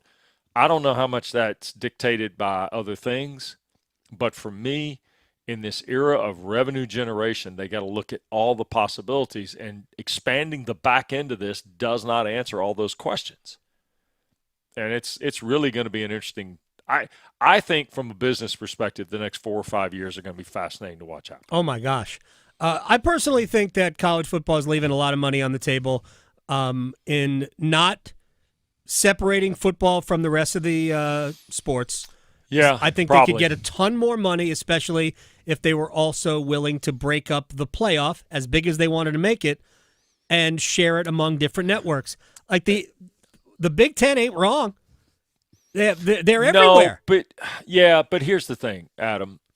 And I look, I have great respect for Tony Petitti. I don't know him at all. But I'm just talking about how they're on CBS, NBC, and Peacock Fox. And Fox, right? Yeah. And various streaming services. I mean, you can find them everywhere. Sure. Yeah, the Big Ten has done a good job of making money, plunging into the television pattern. Yeah. Right. I mean, look, there's the ESPN platforms, and then there's the Fox, CBS. Fox really doesn't have a platform other than Fox and FS1. I mean, FS2 I'm sure is there, but when you look at Fox, they've got 3 options. NBC has done a marvelous job with Peacock. CBS is on the way doing a great job with Paramount. Yes. For me, the element you look at if you're the Big Ten, and again, this is directed at Tony only, and again, I don't know him. I have great respect for his work in television, and so far so good with the Big Ten, it seems like. It feels like a lot of the stuff he's basing his rhetoric on for this expansion, and that, by the way, for the 4-4 deal that was on the table earlier before we proposed everybody get a participation ribbon here, is that he's using a lot of NFL logistics to talk about it. Right. That doesn't fit as much as we're drawing the parallels of conferences to divisions in the NFL. That doesn't fit here. Because here's why. And the Panthers are where in week 1? I'm drawing a blank. Jacksonville. Here. Jacksonville. So let's take Florida State, Alabama, and the Panthers and Jaguars. So whoever loses that Florida State Alabama game, what's going to be the rhetoric on Monday morning nationally? If it's Alabama, if they lose that game, I'm not so sure that Kalen DeBoer gets game 2. Okay. But the rhetoric is going to be that their season is over. Yes. Right? Okay. The loser of the Panthers-Jaguars game on Monday is going to be what? On to week 2. Yeah, but except in Charlotte where they're nuts. But what I'm getting at is you're 100% the loser of the opening week in the National Football League is treated entirely different from the loser in the week 1 in college football. 100%. It's not even close. Right, but that narrative should change as the playoff gets bigger. It should, but it doesn't. Right. Because we saw a 2-loss team get in the playoff last year. We're probably going to see 2-loss teams get in this year. That part of this is a growing draw toward the National Football League model. What Tony's saying is, well, you get to the playoffs with 5 or 6 losses. You're not getting to this one with 5 or 6 losses if you expand it to 28, Tony. That's not happening. No, Coach. but you'll get in with 4, maybe 5. You're not getting in with 5, Adam. 4 you might. By 4 the you way, will. 4 you will. Side note, if you go to this big old field of teams for a playoff, right? Guess what else you're going to get rid of in the process? Conference championship games. No doubt. Yeah. And by the way, I think only one of them makes money at it. Just the SEC. I think the ACC might make some money off theirs. I'd like to know. I mean, I don't know for sure what the ACC and the Big 12 and the Big 10 do. I know the SEC makes a lot of money. Sure. Yeah, they ain't giving that up. I think they make $15 to $17 million is what I've been told. Yeah, they ain't giving that up. Final thing for Wes Durham, and I appreciate your time. And you do. Video just brings out your eyes, too.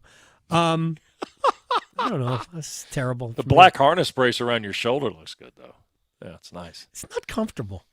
No, it's just not comfortable. It could be just the fact that Neither's this big bandage I got yesterday, too. Oh, what happened? The skin cancer thing. Go to the I'm a frequent visitor to the dermatologist. All right. I should be.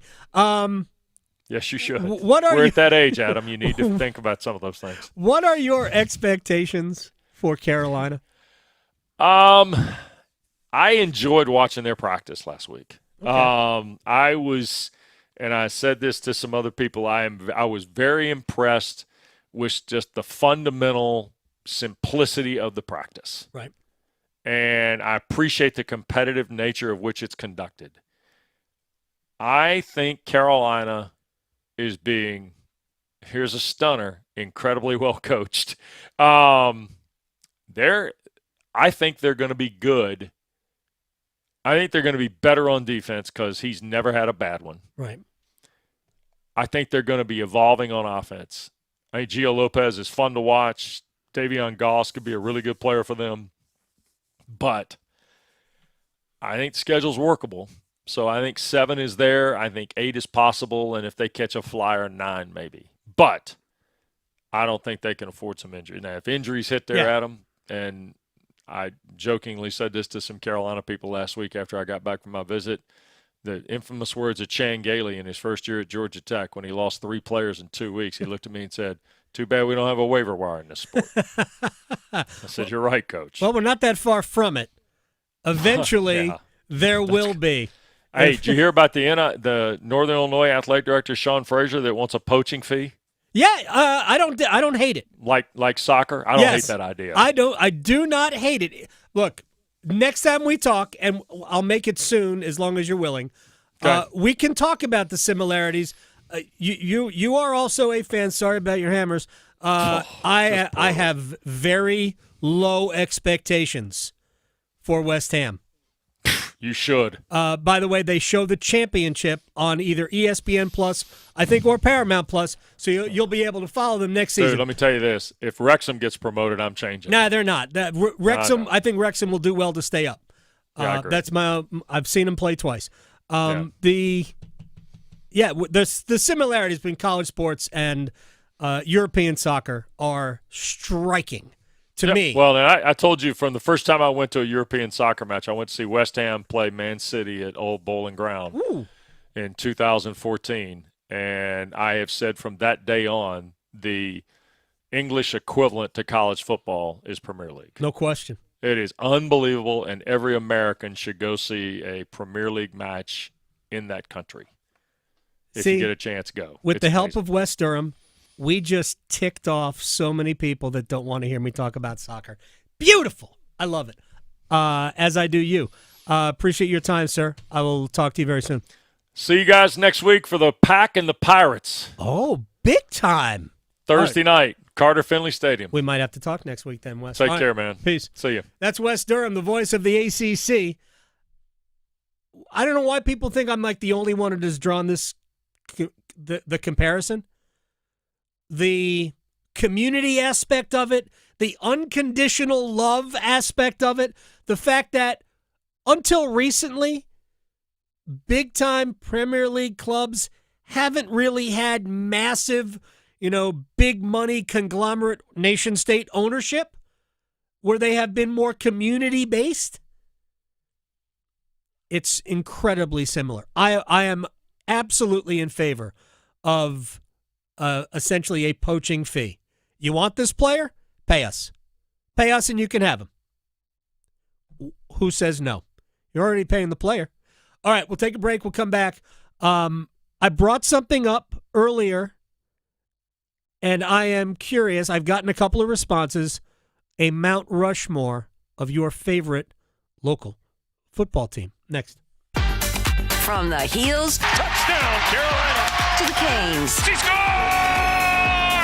He covers it all. The Adam Gold Show on the North Carolina Sports Network. Listen every afternoon for The Drive with Tim Donnelly. We are knocking on the door of the regular season for the Carolina Panthers, and there are still so many questions on the defensive depth chart. The depth, the second unit. What happens if someone gets hurt? For the Carolina Panthers defense is the type of question where the answers are harrowing. You don't want to see them. It's like the end of a horror movie. Just roll credits. The Drive with Tim Donnelly, 3 to 6 on 99.9 The Fan. Hey, Mr. Businessman. You looking to reward your staff for a great first quarter? Adam Gold here. X-Golf in Cary, right in the McGregor Village Shopping Center. Take your company party or team building event to a new level. First, the premier golf simulator in North Carolina. So much fun. Food is great. Bar's top-notch. And it's a better idea than another company polo. Plus, there's a buy one, get one special for your tee time as well. Just mention Gold and enjoy. Online at playxgolf.com/Cary, the home of premier indoor golf in North Carolina. Lowe's knows to bring your vision to life, it's important to find the right color. That's why MyLowe's Rewards members get a free Valspar paint or exterior stain sample to test your look to confidently refresh your space. Offer valid in-store only 8/7 to 8/20. Limit 1 per customer while supplies last. Discount taken at time of purchase. See associate for details. Rewards program subject to terms and conditions. Details at lowes.com/terms. Subject to change. It's bow time. Something new just dropped at Bojangles. Take the bold taste of a crispy golden chicken supreme that's been seasoned to perfection, then add dill pickles, Carolina Gold barbecue sauce, and a toasted bun that's great on the go. What do you get? You get a Bo's Bird Dog. In fact, you can grab 2 of them for $5. So when you're on the go, headed to practice, or need a snack, grab a Bo's Bird Dog. Hurry in before they're gone. Available for a limited time. It's bow time. There's no time like bow time, but sometimes it's go time. No time to stop, but the perfect time for a Bojangles Bird Dog. A seasoned to perfection Bojangles Chicken Supremes, dill pickles, and Carolina Gold barbecue sauce, all tucked inside a toasted bun. Great on the go. Try 2 Bird Dogs for just $5 or 2 Bird Dog Combo for just $8.25. Available for limited time only. When you're hungry for flavor and value, it's Bo time. Struggling with high interest debt? You can pay it all off in days with Loan Pronto's Rapid Equity Loan. Hey, it's Dennis Cox. Get cash out now without touching your low-rate first mortgage. No appraisals, no waiting, no BS. The Rapid Equity Loan program at Loan Pronto is amazing. One Loan Pronto client just got $300,000 approved in under 24 hours. They paid off debt, renovated the kitchen, and cut their monthly expenses by $1,800. That's a huge turnaround. Loan Pronto, instant approvals, low rates, no hard credit pull up front. Listen, your home equity is yours. Use it. Get cash to consolidate your debt down to one easy low monthly payment. Call Loan Pronto now for a free instant appraisal for your home and see how much cash you can get today. Loan Pronto is A+ rated by the BBB and have nearly 2,500 5-star Google reviews. Their service is off the charts. Call now to start the conversation. 919-381-1760, loanpronto.com. 919-381-1760. Get debt relief now. Loanpronto.com. Equal housing lender. NMLS 166171 on approved credit. NMLS consumeraccess.org. Some things can steal your sunshine. Ugh, I just got my hair done. Sorry, the cooler's broken. Anyone see my flip-flops? Anyone? But COVID-19 can steal a lot more. I just took a COVID test. Ugh. Prescription medications for COVID exist. If you test positive this summer, ask your doctor if they're right for you. Visit PfizerForAll.com/COVID-19 to learn more. Sponsored by Pfizer. Jobs for someone with autism. Programmer. Teacher. WIN by Autism Speaks helps businesses lead the way in inclusive hiring. How about a healthcare worker? To learn more, go to autismspeaks.org/win. Gold. Gold. Person in front of me in line had a box of wine. Oh, yeah. I feel that person. If you are buying boxed wine on a Friday, that thing is open right now. In the car. Yeah. I don't even need it to cool down. She jammed a big straw right through the top of the box yeah. in Went the car. to the gas station to get a cup of ice. Like, they don't even care. The Adam Gold Show.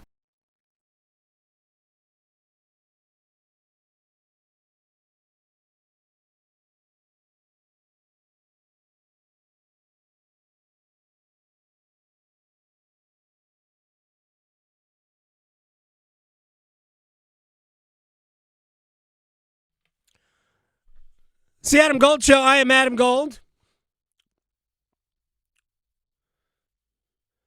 Next hour, Tim Peeler is going to drop by. He's an NC State historian, but he's also been covering sports in North Carolina, really from the mountains to the coast since, gosh, I would say the early 80s, it seems. Tim could be listening to this going, dude, I ain't that old. I mean, we're probably about the same age, so it wouldn't be early 80s, probably late 80s, maybe early 90s. But the unofficial mayor of Cat Square, North Carolina, we will talk about the goofiness of a Mount Rushmore of NC State and UNC football. I posted it on Twitter. You're more than willing to weigh in. I have some notes from those who did weigh in. Coaches are not eligible. It's players. Because somebody responded, what about Steve Spurrier for Duke? If we had more time with Wes, and actually we probably could have just kept going, but I would have asked him about Carolina and State Mount Rushmores. If we were going to do Duke coaches, I think David Cutcliffe would make that list. I understand that Steve Spurrier, they were co-champions of the ACC, I believe, with Virginia that year. Nobody's taken that away. I mean, he was a great coach for three seasons with the Blue Devils. But different era, even though it wasn't that long ago, right? Late 80s. But the fact that David Cutcliffe created like a college football program and a good one that not only played for the ACC championship against Florida State in 2012, I think it was, but probably should have beaten Johnny Manziel and Texas A&M in the Chick-fil-A Bowl that year. That was just a spectacle of a game. But Cutcliffe laid the foundation and had many, many good seasons in a row. And I understand that, it ran its course, and ultimately he had to leave, and he's probably still a little bit mad about it. But what he did made Mike Elko possible. He's now at A&M. And what Manny Diaz is doing. The foundation was laid for sustained good by Cutcliffe. So I would actually put Cutcliffe ahead of Spurrier, if for no other reason, longevity. But that wasn't the intent of this segment. I just want to bring this up to you, Victoria, and I'm not asking you for yours now. I'm just curious. If we did a Mount Rushmore of Carolina Panthers. Yes. Is Cam Newton an automatic on it for you? Yeah. That's the right answer. Yeah. Steve Smith an automatic? For sure. Yeah. After that, I believe it depends on who you like. We got to have Sam Mills, too. Sam Mills. There's a statue. Yes. Right? Mm-hmm. So Mills would be 3. There's a lot of competition for 4. There is. Yeah. Whether it's Julius Peppers, who spent time away, Chicago and Green Bay, so maybe he's not eligible, although that seems harsh. Jordan Gross, Luke Kuechly. Yeah. Right? Love Luke. There are a lot. I mean, I know there are people who love Mishin Muhammad, right? Oh, yeah. So there are a lot of candidates for that other spot. Yeah, I know. So, Some would probably argue Jake Delhomme, too. Just because he took him to the Super Bowl. But I love Jake Delhomme. Jake Delhomme would not argue for Jake Delhomme. I know. Yeah, he wouldn't. Yeah, he would not. Like, dude, what are you talking about? I know. Now, Delhomme was a good quarterback. Oh, yeah. He was a good quarterback. Was he a great quarterback? No. He was a good quarterback. Cam Newton was a phenomenon. Oh, gosh, yeah. A phenomenon. Big time. So, come on. Yeah. Just come on. There's a lot of people who could be on that Mount Rushmore. But I'm also biased. It's hard to narrow it down because it really depends, too, like which air. That's football for you. Because this is why when we get to the summer and they have the Hall of Fame game, they have the Hall of Fame ceremonies, every player who is up there is amazing.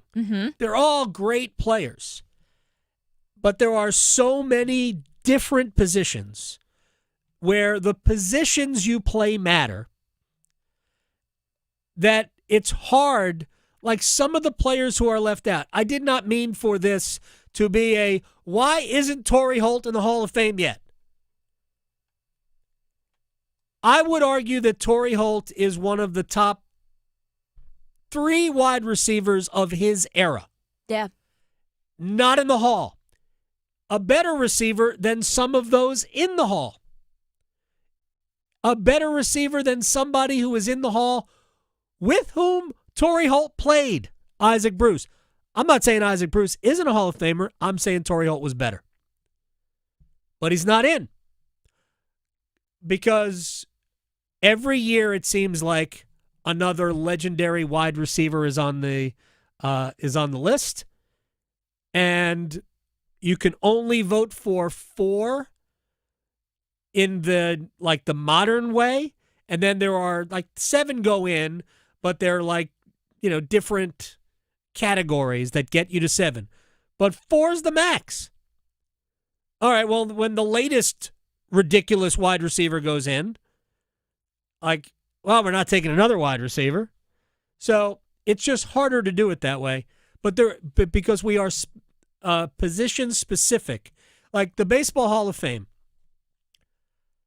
in general, I'm not saying this is across the board, but in general, we're really only concerned with your hitting and your pitching. That's it. So it doesn't matter what position you played. You're a hitter. Unless you happen to be Ozzie Smith, in which case you get in because of your defense. And there's maybe 4 players in the Hall of Fame that are there because of how great they were defensively. I don't really understand why we just kind of pick and choose. Like, I saw Chipper Jones tweet about this. Andrew Jones and Dale Murphy should both be in the Hall of Fame. Flat out. As a Mets fan, Murphy's one of the best. Murphy was the best player in baseball for about 8 years. I don't understand how that's not in the Hall of Fame. The best in the game, 8 years. And then the fall off of his career was, oh boy, he's bad. Sorry. Should be in the Hall of Fame. And Jones, who slugged a ton of home runs and is, or was, I guess, the best defensive center fielder, a premium position, I have ever seen. I didn't see Willie Mays, but I started watching baseball where I was aware of what I was watching in the early to mid-'70s. Nobody is close to that guy. Nobody made the position look effortless. And he hit a bunch of home runs. Not in the Hall. What are we doing? So, but in baseball, it's only about your hitting. It's only about your pitching.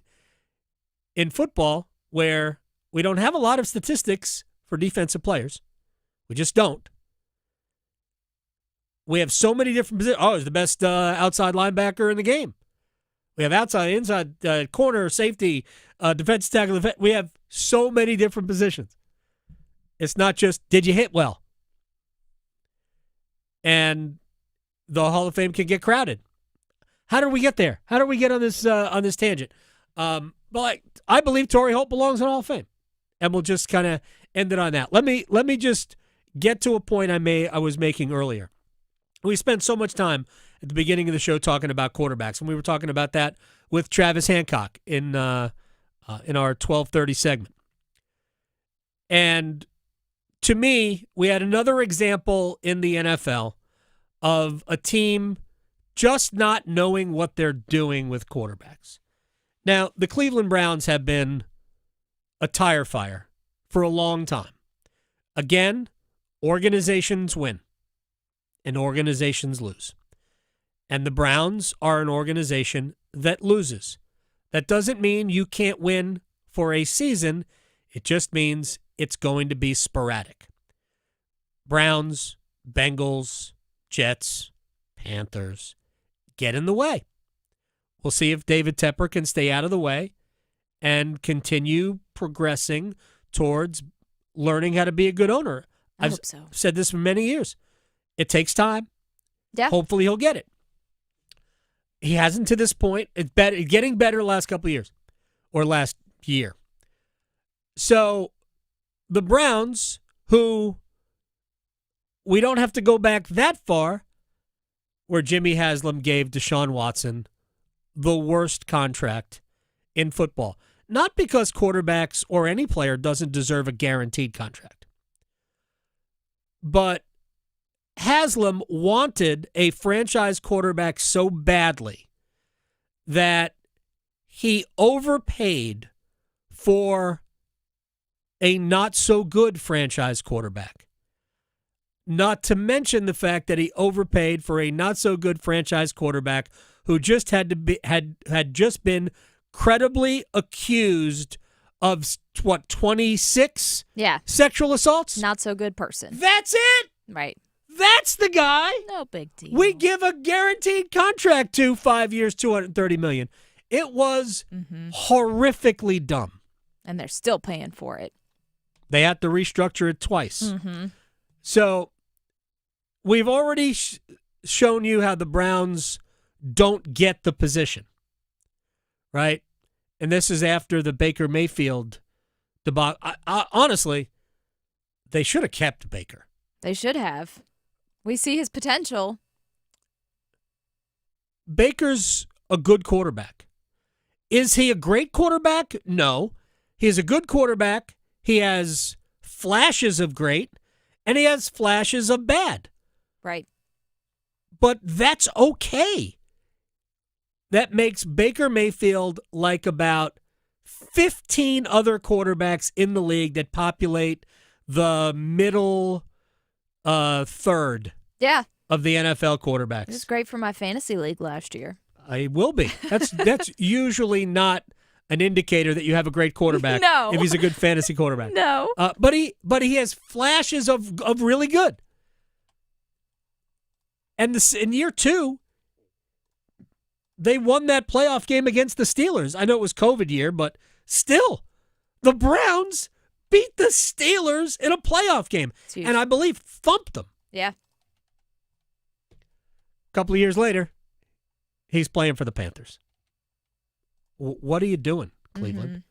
You had somebody who, by the way, was kind of marketing gold, too. I mean, really, he was. Oh, yeah, he was doing commercials all the time, Those commercials too. were fun. Yeah. So you have a quarterback who's comfortable. You just needed to get better. He would have been fine. Mm-hmm. Was he gonna be first team all NFL? No. But there's like 4 guys actually I would say there's 3 guys like that in the league. Is Allen, there's Jackson, and there's Mahomes. That's it. And Burrow is the best of the rest, who won't win many playoff games because his organization is terrible. They won't pay some of their other players. Nope. No, they paid wide receivers, which is great. Good for Joe Burrow. But you're not going to pay Trey Hendrickson? Really? Is that what we're not doing? Yeah. Good idea. It's a great idea, Cincinnati. Yeah. Defense is your problem, so let's get our best defensive player mad at us. Why not? Yeah. I mean, you just have to figure that out. All right. I've rambled we didn't even get to the part about Cleveland I wanted to talk about, but we'll do that later on. In Wall of Sound, when we come back, we will stretch and we will wager. Next. Talking sports, dropping truth. The Adam Gold Show on the North Carolina Sports Network.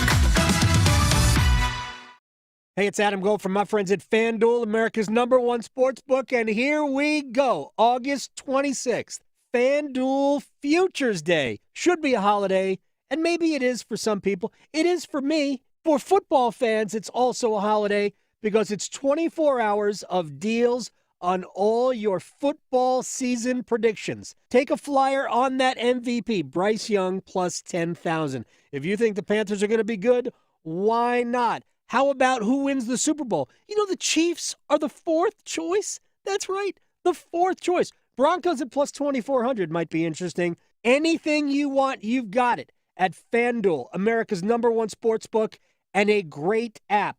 Visit the FanDuel app today. Plan your futures bets now. There will be prizes. FanDuel, play your game. 21 and over and present in North Carolina. Gambling problem? Call 877-718-5543 or visit morethanagame.nc.gov. The North Carolina Healthcare Association invites you to listen to this month's podcast, Conversations on the State of Healthcare. We're celebrating the 10th anniversary of Healthy People, Healthy Carolinas, a powerful initiative from the Duke Endowment that supports community-based coalitions working together to improve health. In our latest episode, produced in partnership with the North Carolina Healthcare Association, Jordan Fry of Healthy Together Cleveland tells us how HPHC is making a difference in her county. It means everybody's at the table. Healthcare providers like Atrium Health, the county's health department, our food pantries, our school systems, colleges, cooperative extension, farmers markets, but most importantly, our residents. Everybody has a role to play, and Healthy Together Cleveland acts as the connector. Learn more and join our latest Conversations on the State of Healthcare wherever you listen to your favorite podcast. And learn more by visiting nchealthcare.org. Did you know?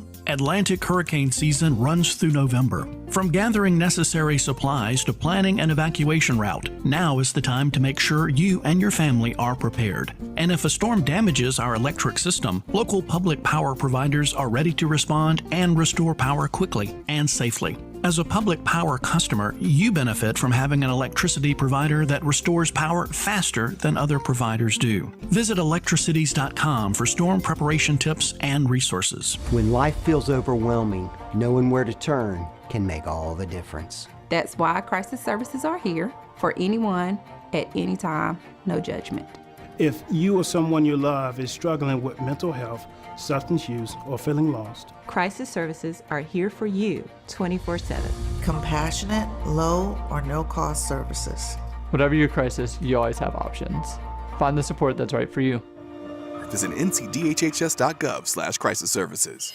Voted best zoo in the nation, North Carolina Zoo and Botanical Gardens is centrally located in the heart of North Carolina. Bring your family to Asheboro for an affordable day trip or weekend excursion to connect with nature and make cherished memories. Discover towering giraffes, pouncing sandcats, and diving seabirds at the world's largest natural habitat zoo. Roam with rhinos on Zoofari or flutter by the exotic butterfly garden during your next visit. Explore more possibilities at nczoo.org. North Carolina ranks second in the nation in potential agricultural land lost by the year 2040. The NC Forever Farms program supports the preservation of family farms through permanent agricultural conservation easements and has received a record number of applications for 3 straight years. Landowners interested in preserving their working farm through the Farmland Preservation Division of the North Carolina Department of Agriculture and Consumer Services can learn more by visiting ncadfp.org. This is Adam Gold. Steve Bettman take all that time to walk out, then to see the pick, bro hug no less than 20 guys on his way up there. And then this draft house, they just moved this wall like the Price is Right. I don't know. It's a showcase showdown back there. I know. That would be great. So we should spin a wheel, yeah, right? Exactly. The Adam Gold Show.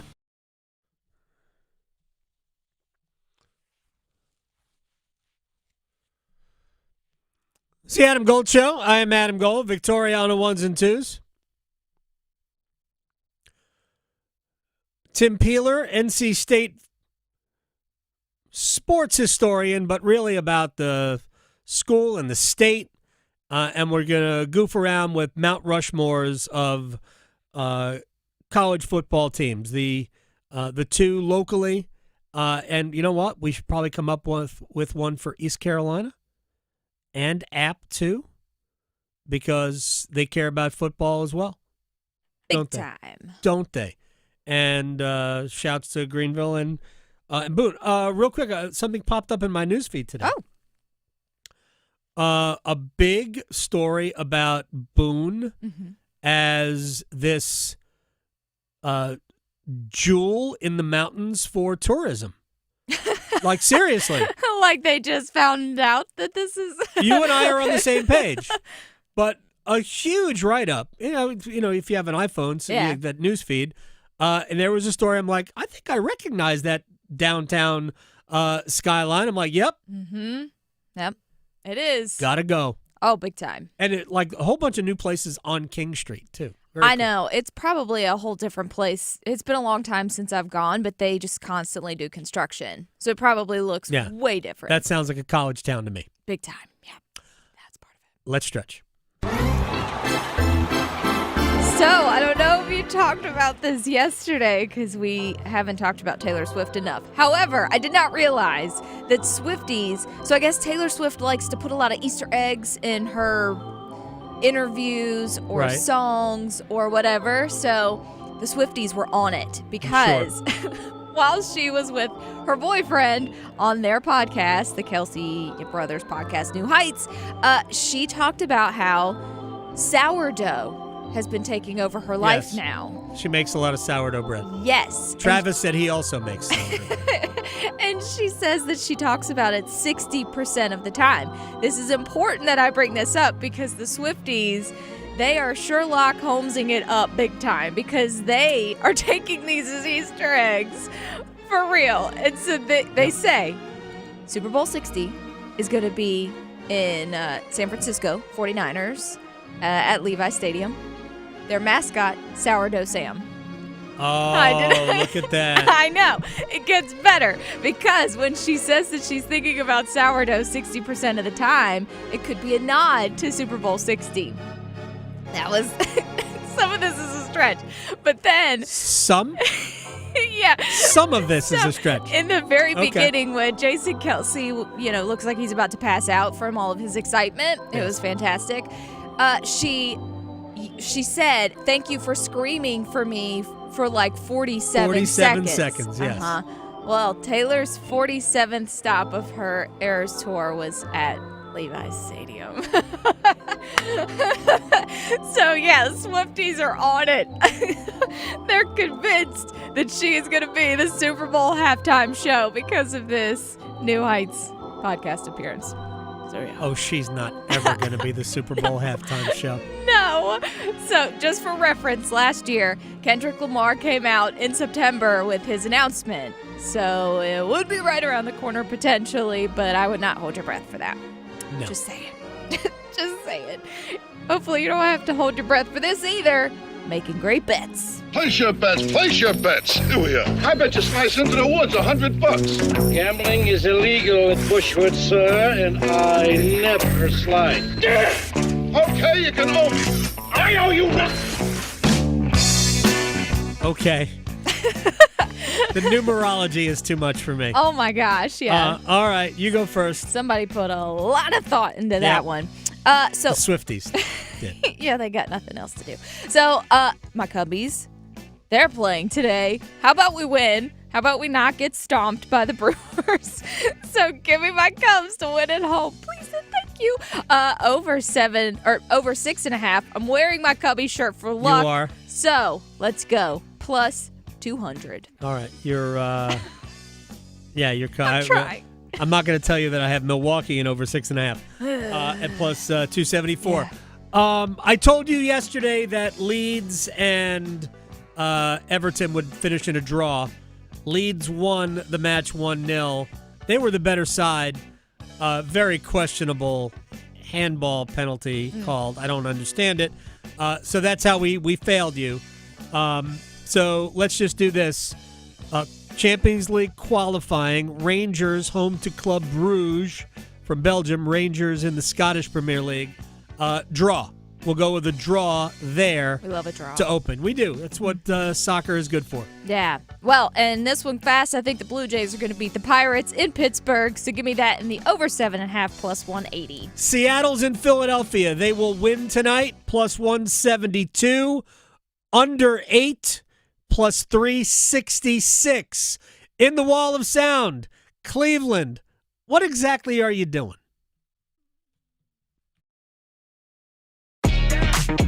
Making more sports sense than social media trolls. The Adam Gold Show on the North Carolina Sports Network. Adam Gold here from my man Gordon Miller, Miller Lending, Kildare Farm Road in Cary. Don't you wish you had invented something that would save people thousands of dollars? That's what Gordon Miller lives with every single day. Do you think his head can fit through a regulation-sized door? No way! Because he invented the no closing cost mortgage, saving people thousands. So they have the freedom to refinance free of charge when the rates drop. They have dropped recently. They will drop again. Frankly, mortgage rates kind of go up and down based on market forces. It's not really tied to the Fed. It's really tied to what the housing industry says, and the housing industry is going to need help, so the rates are going to come down even further. And when they do, if you haven't paid closing costs so far, you can refinance free of charge, lower your monthly payment, still not pay closing costs, and save yourself hundreds when you refinance. MillerLending.com. Everything right there. Miller Lending on Kildare Farm Road in Cary, an equal housing lender. NMLS ID 250-2146. You've heard the perfect scores on air. We're bringing our champions to the stage. It's our second annual Numbers Game Live show, presented by Sharky's Place Sports Bar and Grill. Perfect players will compete on August 21st at the fabulous Hilton Raleigh North Hills. Watch on YouTube as we crown a Numbers Game champ. Special thanks to On-Site AV, a full-service event production company, for lighting up Numbers Game Live. If you're 55 or older and into that whole saving money thing, T-Mobile has an exclusive phone and internet bundle just for you. Right now, get 2 unlimited phone lines plus 5G home internet for just $30 each per month with autopay, plus taxes and fees. And with 5G home internet, setup is easy with just 1 cord and no technician needed, which is great if you're also into that whole keeping it simple thing. Switch now and experience the best mobile network in the U.S. Visit your local store to start saving. T-Mobile, it's better over here. Based on analysis by Ookla of speed test intelligence data Q4 2024 to Q1 2025. Ookla trademarks used under license. Unlimited on our network. Customers on voice plan may notice speeds lower than other customers and further reduction if using more than 50 gigs a month due to data prioritization. Video streams and SD on this plan. Home internet pricing after $20 a monthly bill credit plus $5 per line without autopay. Debit or bank account required. See 5G device coverage and access details at T-Mobile.com. Join Team Phenomenal Hope for a 5K run walk to raise awareness about pulmonary hypertension, which affects over 100,000 in our state alone. This family-friendly run walk is Sunday, November 2nd at 9:30 a.m. at River Park in Hillsborough. It's free to attend. Enjoy music, games, water, snacks, and hear PH Warriors share their stories. Register now at phwalknc.org. All funds raised will go towards research for a cure and direct financial assistance for patients. That's phwalknc.org. Every second counts in a poison emergency. That's why Poison Help is standing by 24/7 to provide free assistance in over 100 languages. Save Poison Help as a contact in your phone today. Poison Help. 1-800-222-1222. Summer's wrapping up, and life is picking back up. Early mornings, long days, and a to-do list that doesn't quit. And neither should you. Who has time to slow down due to body pain? That's why there's Aleve to keep you going. With just one pill, Aleve delivers longer-lasting body pain relief per dose compared to other leading OTC-branded pain relievers. Aleve helps you keep moving from sunup to sundown with up to 12 hours of pain relief per dose, so you can keep moving and be ready for whatever's next. Use as directed. This hour of the Triangle Sports Leader is powered by Ritchie Law Firm, injury lawyers. Ritchie Law is on top of it. That one back, that one going, gone! Go to ritchielaw.com. That's ritchielaw.com. Broadcasting live from the Lenovo Studios. WCMC HD1 Holly Springs. 99.9 The Fan. The Triangle Sports Leader. You're listening to The Adam Gold Show.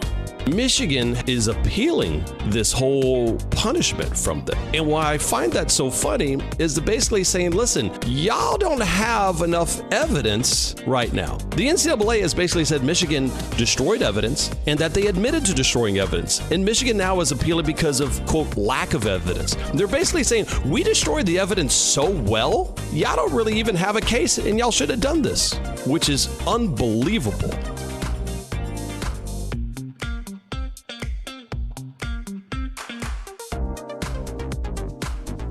It's the Adam Gold Show. I am Adam Gold. Victoria's on the ones and twos. Tim Peeler will join us in 15 minutes. We'll goof off with a Mount Rushmore of NC State and Carolina. We probably should do them for all of the schools in the state that play high-level football. So, yes, that means you, Duke, Wake, App, ECU. No offense to the others. But we're just going to concentrate on State and Carolina. Maybe we do the others the rest of the week or early next week. And it is amazing, but we are, 9 days away from the start of the college football season? Actually, no, there is college football this weekend. Just no ACC teams involved. Next week, we start on the Thursday.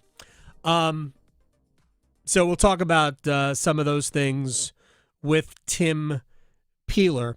Also, a little bit later on, I've referenced it a couple of times. Manny Diaz was in favor of a pretty drastically expanded college football playoff, and we'll bring you his thoughts from that. All right, Wall of Sound time. The Wall of Sound is a function of this studio. There's no doubt about it. I didn't catch it live, but it was a bit jarring to see on social media last night Rich Eisen, who for 15 years has been with the NFL Network, which is now owned by ESPN, but he had already made the decision not necessarily to go back to ESPN, but ultimately to take his daily talk show, which is mostly about sports, but also a lot of entertainment, and become part of the ESPN radio family. I was stunned at that. Anyway, he did a Sports Center tribute to the late Stuart Scott. It has been a blast being here tonight, but listen, we all know there should be someone else right here in this chair next to me. Right there. As he was for my 7 years in the role he referred to as my TV wife. And that's my dear late friend, Stuart Scott, who is indeed looking over my shoulder tonight. I frequently think of Stuart a lot and what he might think of the sports headlines of the day, like, say, Bill Belichick being the head football coach at his beloved school. We used to host sports centers after LeBron's high school games, so what would Stuart think of James still playing at age 40 with 40,000 points? And with all these new crossing of sports TV streams, like, say, ESPN buying NFL Network and partnering up with My Daily Show, what would it look like if Stuart sat in with, say, Ernie, Shaq, Kenny, and Charles when Inside the NBA comes here to ESPN this fall? I could go on and on because I miss Stuart so very much. He should be in that chair with me, with us tonight. I mean, no fair making me cry at 2:04 on a Tuesday. Not fun. Like, no joke. I had not heard that. My gosh. Holy cow. I mean, he's been gone. What? I don't even know how long Stuart's been gone. Yeah. He meant so much to so many people. And, of course, he's a favorite son down at our TV home, WRAL. January 4th, 2005. I think. No? I don't even know. It's been a minute. I don't even know. But, man, just made me cry 4 minutes after 2 on a Tuesday. It's turned. All right, let's get back to football so I won't cry. Although if you're a Browns fan, maybe. But we'll get to that in a minute. No, this is Dan Orlovsky on Joe Flacco being named the starter for the Browns. Not surprising, but for me, disappointing. That's nothing against Joe. I would have started one of those two rookies to figure out, are they part of my future with the Browns holding 2 first-round picks for next year's NFL draft. I think after the news of Joe Flacco being named the starter, number 1, then who's going to be quarterback number 2 on the depth chart? I will reiterate, I think it should be one of those rookies, and that's for the Browns to decide because they have a bigger body of work. And then overall, does this offense under Kevin Stefanski, who's their head coach, but also now taking over the play calling reins once again, does it get back to its roots? When they were at their best and when Joe took them to the playoffs, it was that run-centric, heavy play action-based offense that they got away from over the course of maybe a year and a half. Does it get back to that? And if so, Joe, I think, can keep this team relatively competitive. But that's not going to take all of our eyes away from who and what rookie is a part of their future, at least at some point this season. All right, this is going to sound mean towards Joe Flacco, but it really isn't. I mean, bless him that he is still competent at whatever age he is. You know the last time Joe Flacco was good? Really good. The last time. It's been a minute. The playoffs in 2012. He bet on himself, called himself elite, won the Super Bowl, and then nothing. Yeah. I mean, I'm not saying he was bad the next 2 seasons, but he wasn't really a top 10 NFL quarterback, and he has not been since. In fact, he hasn't been the presumptive starter since like 2019. I just don't. Cleveland, you have to have better than that. Have to. Apparently not. So Joe Flacco is going into the season as a starter.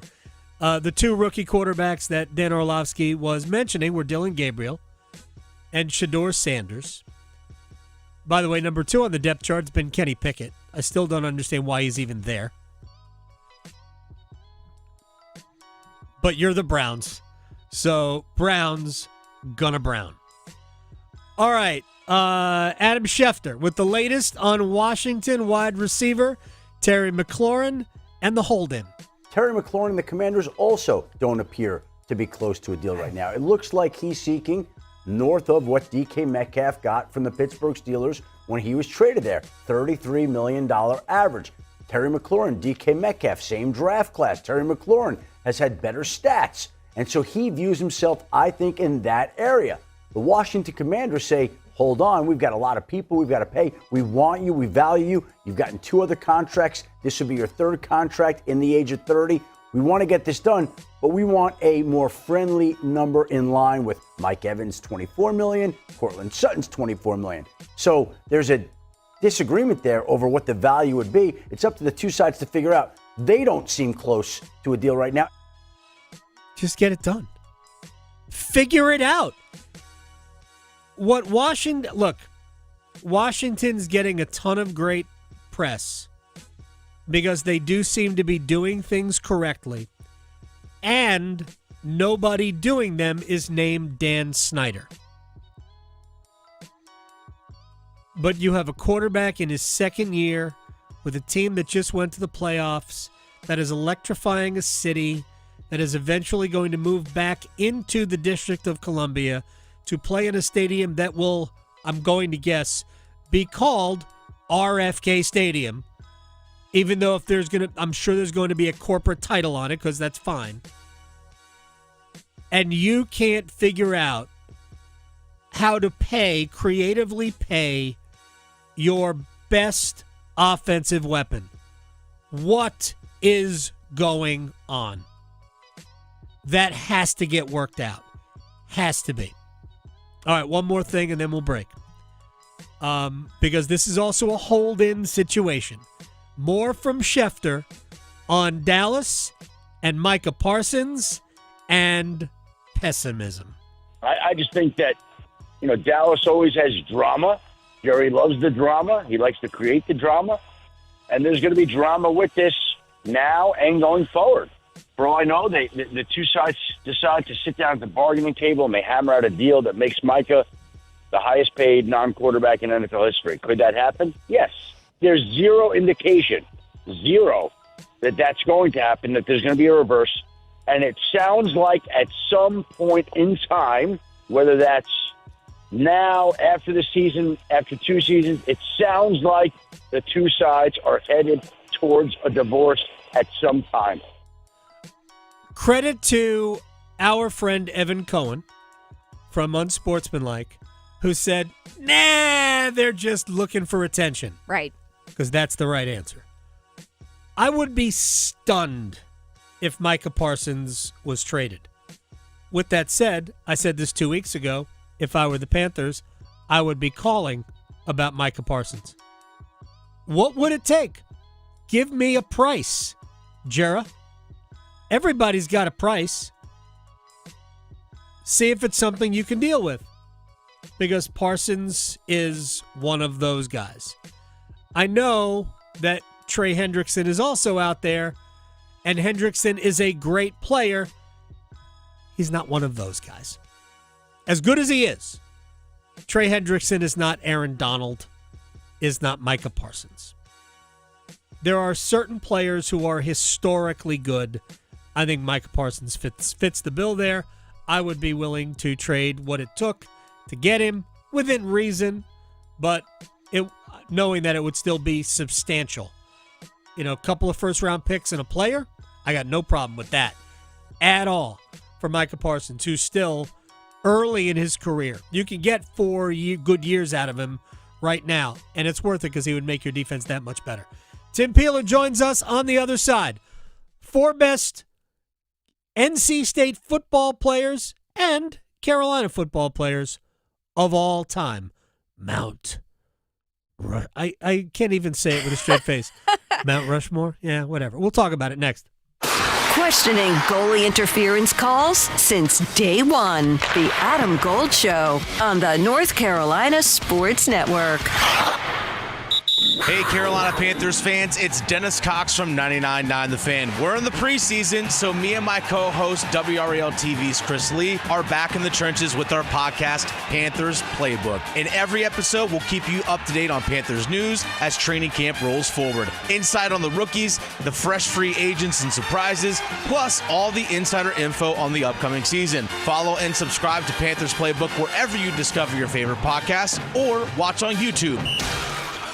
Adam Gold here from my friends at X Golf in Cary, North Carolina's premier indoor golf experience, and I have a great idea. Beat the summer heat and get your golf on at the same time. Grab your foursome, even a sixsome, and head over to the X Golf in McGregor Village Shopping Center. Take advantage of my special buy one, get one free deal. Buy an hour, get the second hour free. Just mention Gold and enjoy. Heck, it's already less expensive than your regular course, and it's not 100 degrees and humid. X Golf in Cary, the home of premier indoor golf in North Carolina.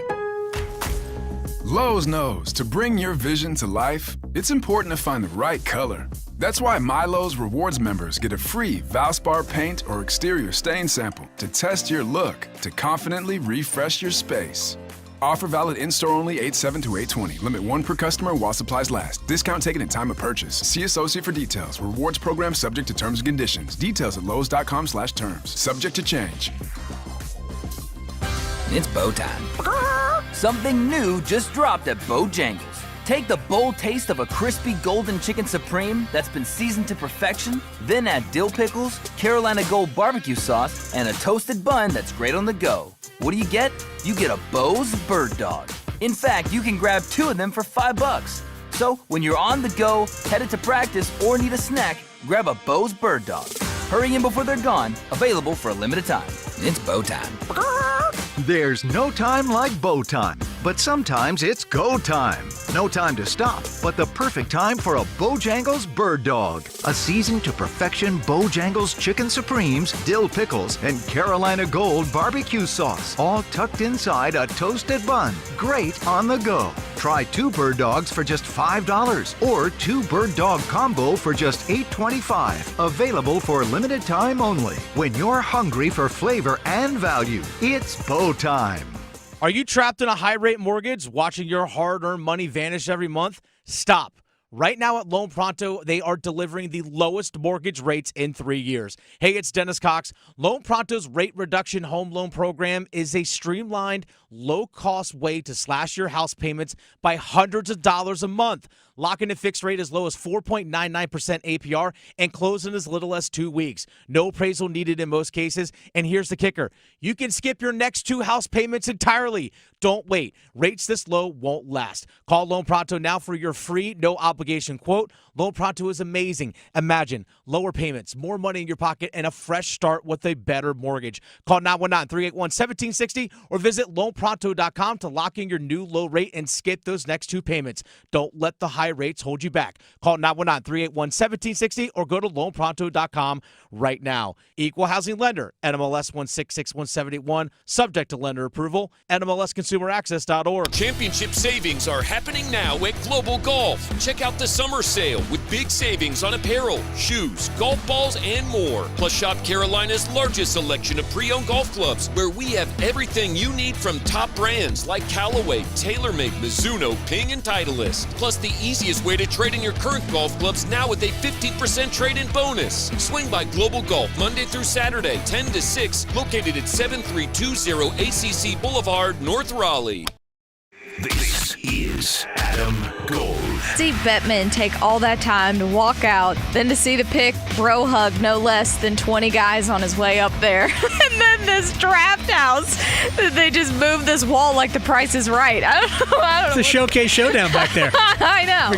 That would be great. So we should spin a wheel, yeah, right? Exactly. The Adam Gold Show.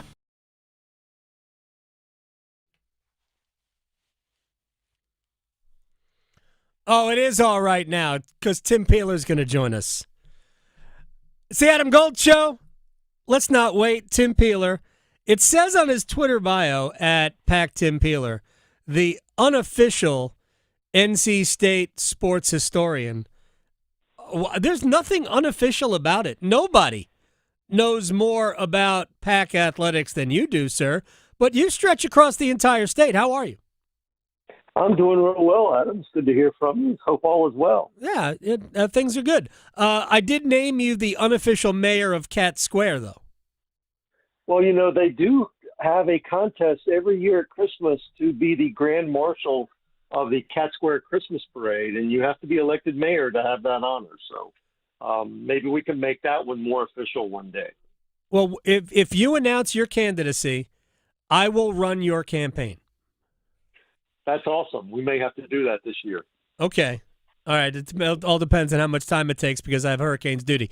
Tim Peeler is joining us here. It says on the video, NC State expert. I love it. We are going to talk about state football, and we're going to work in a little bit of Carolina football. But one kind of a funny thing I saw on your Twitter feed the other day, and I reached out to you about it. And Rod Brindamore, by the way, is going to be in the station a little bit later on, and we are going to record a conversation about a lot of things. But Eddie Biedenbach, legendary NC State assistant coach, but he's also a head basketball coach in the state, I think UNCA, just celebrated his 80th birthday, and there was a party at Lenovo Center, and Rod is his son-in-law. And at this party, I saw a picture on your Twitter feed with Rod Brindamore and David Thompson, and they were each wearing name tags. And what I couldn't figure out is why either of them, but especially David Thompson, needed to have their name on their chest. Well, I will tell you the short answer to that is this was an 80th birthday party. There were children and grandchildren and maybe even great-grandchildren who were in attendance to this thing, and some of them may not have known the legend, and were getting their first introduction to the legend of David Thompson. Okay, that's way too practical for me. That's way too practical for me. But look, I'm sure a great time was had. The guest list looked to be phenomenal. I thought you were going to go. You were going to take a shot at Eddie Biedenbach. But I'm glad you didn't. All right, sir. Let's just dive into this silliness that I decided I wanted to do today, just because I could. If we were doing a Mount Rushmore of NC State football, this is who I've got on it, and you can dispute it any way you like. Roman Gabriel, and I'm doing this in order. Roman Gabriel, Torrey Holt, Ted Brown, Phillip Rivers. How'd I do? You did mostly okay. Mostly okay. I would have the same four people, to be honest with you. But I would put Ted Brown above Torrey Holt. Now, Torrey, I know you're out there listening. Don't take that as an insult. You are the greatest receiver in NC State football history, but Ted Brown is the greatest running back in the history of the ACC. Ted Brown. He doesn't get the credit he deserves. Oh, absolutely not. And he was even more insulted when Clemson's running back broke his alleged record for rushing in ACC history. But Ted Brown is missing 399 yards that he gained in 3 bowl games. That is not part of his career rushing record because of a dumb decision the NCAA made around 2002. Ted Brown has more rushing yards than anybody in the history of ACC football. Here's the other element that makes what you just said even more ridiculous. Like, it would be very simple because we have records and we have box scores from those games. We could just add those in, even if it's after the fact. We can go back and say, you know what? We're just going to count those 3 games because we can. They play more games today than they did when Ted Brown was the running back at NC State. We didn't have 12-game seasons plus a bowl game, plus, in some cases, a conference championship game. So we're playing so many more games. If we cared, and I'm not sure we do, but if we cared about the accuracy of records, why wouldn't they go back and say, yeah, why don't we just add these games? Oh, and we count bowl games too now. We should do it then. Well, the funny thing is, it's because back then, or in the early days, it was deemed an unfair advantage because people got to play in bowl games, and not everybody gets to. Now, as we know, everybody gets to play in a bowl game. So right. It's just a extension of an annual statistical record. Somebody actually had multiple people respond and say Bradley Chubb or Mario Williams over Roman Gabriel. And I did chuckle at that because I think it's an easy number one, Roman Gabriel. First overall pick in the AFL draft, right? Well, and the second overall pick in the NFL draft. Right. So he was a pretty amazing guy. And look, when I base my accolades like this, especially for something, I hate Mount Rushmores, by the way. But I do too. But it's stupid. I agreed to speak with you, but it has to be. To me, it has to be like Teddy Roosevelt creating the national park system and the things that he did. Something that's truly groundbreaking, pioneerish, doing something that has never been done before. And Roman Gabriel changed all of ACC football, a good bit of college football, because of his stature and his athleticism. And then he did the exact same thing in the NFL when he finally got his opportunity to play for George Allen with the Los Angeles Rams. Tim Peeler is joining us here on the Adam Gold Show. You put a lot of pressure on me just then. I hate this, but I will talk with you, and I'm going to ask you a couple of questions about something that is unrelated to these lists in a second. With North Carolina, I'm not going to say it was harder. I mean, I think it was probably harder because I think that there are fewer absolute must-haves. I think there are three. I think when you get to number 4, I think it becomes really, really difficult to parse through number 4. I think there's really just a couple of obvious ones for State. But you have Charlie Choo-Choo Justice, Lawrence Taylor, Julius Peppers, and then I think the 4th for Carolina could be, I don't know, any one of 10, 12 players. I went Jeff Saturday. How would you have done this? I went completely different. I covered Jeff Saturday. I was there the time that he told Mac Brown he was going to strike the 1997 Florida State game because of Nike sweatshops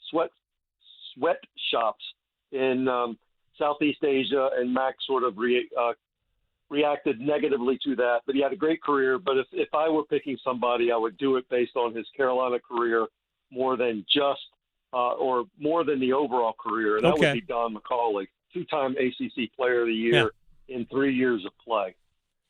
Phenomenal player, also a great Baltimore Colt. All right, real quick. Jeff Saturday threatened to strike in a college football game based on sweatshops in Southeast Asia. Yeah, that's awesome.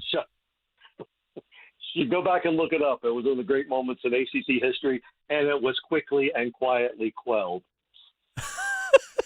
I mean, that is like super, like international human rights awareness from a 19-year-old. Exactly. I mean, and Saturday always spoke his mind, which I appreciated. That is really phenomenal. And of course, he was head coach of the Indianapolis Colts to his own detriment, maybe. That did not work out very well. About 3 years ago, you and I sat down and had a conversation about putting to good use some of your archives, audio archives. You got a lot of stuff with the old Valvano show and things like that. What are you? I know you're doing stuff with it because I see it tweeted out. I have not yet dived into it. I don't even know. English is a second language for me. What exactly? You have a new podcast out. What exactly are you discussing? Well, I joined in with an old friend of mine from college, Todd McGee, who we used to be the sports editors of the NC State student newspaper together and have known each other for the last 40 years. He came to work with me at NC State in our University Communications office for a brief time back in the spring, and we said, we need to do something with all of this stuff and the knowledge that we have of North Carolina sports, the state of North Carolina sports. I do have about 500, 600 audio tapes of interviews that I've done over the 40 or 50 years of my writing career, and I just wanted to have an outlet to do it. So we created a podcast on the North Carolina Sports Network called This Was Then. And we've been doing recently a lot of interviews with old-time North Carolina athletes or experts on those athletes to talk about North Carolina's baseball history and the first professional football team in the state of North Carolina, which was the Charlotte Hornets, which played in Charlotte 50 years ago in the old abandoned World Football League. Some fascinating stories about that. We're just trying to go find stories of people who aren't mainstream names in the state of North Carolina, but also starting to incorporate in some of those interviews that I have, whether it's Vince Carter talking about playing with Michael Jordan during his sophomore year at Carolina, or some of the Valvano tapes that I've accumulated through the years, and all of the Dean Smith tapes, and just a whole, all the stuff that I was able to record in advance of the 1999 U.S. Open, including an interview in the locker room with Payne Stewart the day before he went out and won the 1999 U.S. Open down at Pinehurst No. 2. Just trying to find a way to share those stories with the voices of the people who did it back then. First of all, it sounds absolutely awesome. It's called This Was Then. That's the podcast. Here's my bigger question, though. I'm assuming these are all on either regular cassettes or mini cassettes. How do you listen to them? Well, I still have both an original and a backup mini cassette recorder that I have in a drawer over here in my office. I have all of them are mini cassettes, except that I do have the post-game interviews of the 1983 NCAA championship game on a regular cassette that I have to dig out a cassette player here from my old what I will call an awesome stereo setup that I had just out of college. Some massive speakers, at least two stories tall speakers. Nice. But I can still listen to them on those devices. That is tremendous. Absolutely tremendous. You decided I'm not waiting for gold anymore. I'm just going to go do it. I'm glad you did. I kind of wish I was a part of it with you, but I'm glad you did. There's always a special place for you, Adam. No, yes, there is, but that's a different discussion. Tim Peeler, you are awesome. At Pack Tim Peeler on Twitter. We'll talk again very soon, my friend. Sounds great. I appreciate it, Adam. Good luck. You got it. This was then. Nostalgia's cool. All right, we got to rewind. In the rewind, we'll actually even rewind to yesterday when Manny Diaz talked about the potential for a super expanded NCAA, not an NCAA, college football playoff. Next. Making more sports sense than social media trolls. The Adam Gold Show on the North Carolina Sports Network. No matter your struggle, you are not alone. The 988 Suicide and Crisis Lifeline is free, private, and always available.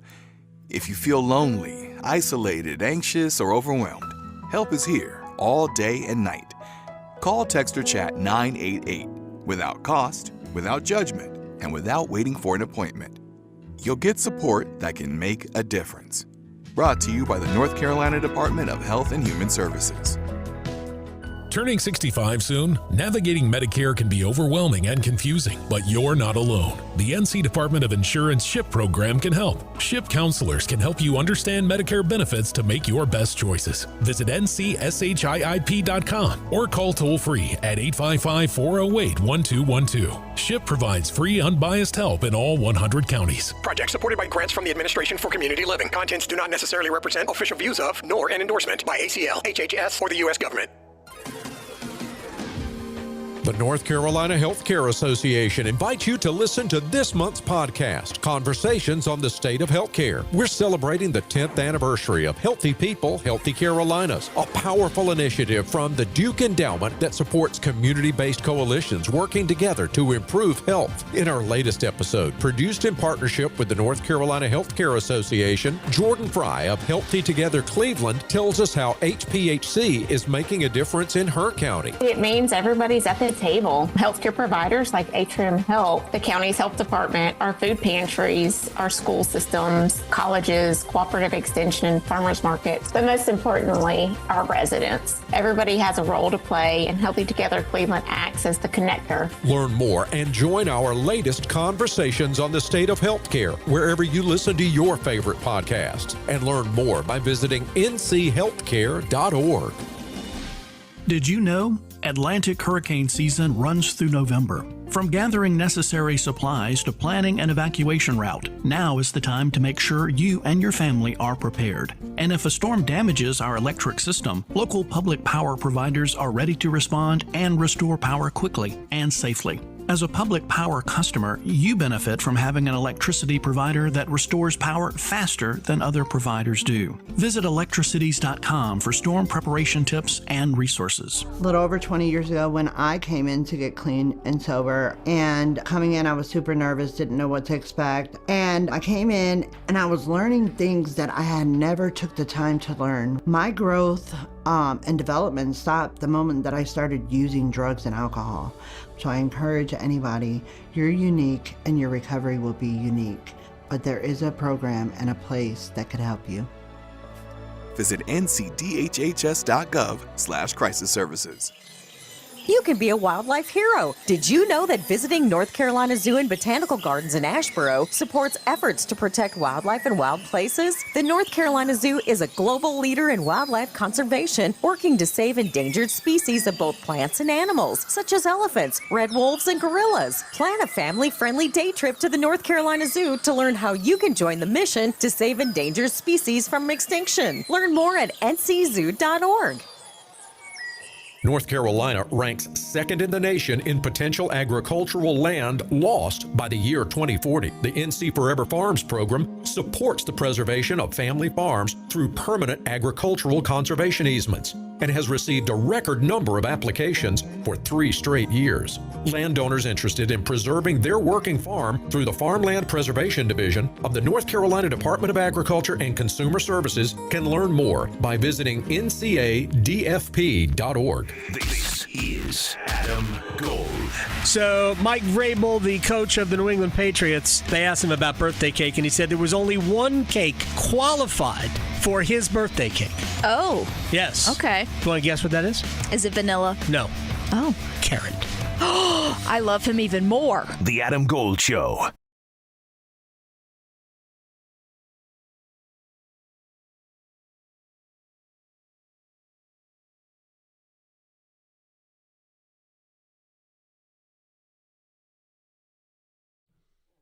It's the Adam Gold Show. I am Adam Gold.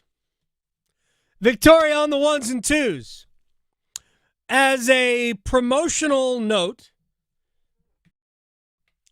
there is a new Canes Corner podcast that dropped last night. We talked about various things about the team with Corey Lavalette and Matt Soma. So I invite you to go check that out if you are inclined. We don't do them as often, obviously, as we do them during the season. We're not that far away from the season. I've already seen, we've all seen the schedule, preseason, 6 preseason games, and we'll do maybe not every game a post-game podcast, but certainly enough of them. And then we just get underway, October 9th against the New Jersey Devils. And like a new and improved version of the Carolina Hurricanes? I mean, there's still, like, if you take the Florida Panthers out of the equation, I honestly think there are 10 to 12 teams that can win a Stanley Cup, and Carolina's one of them. I think Florida is heads and shoulders better than everybody. I've been talking about this for a while.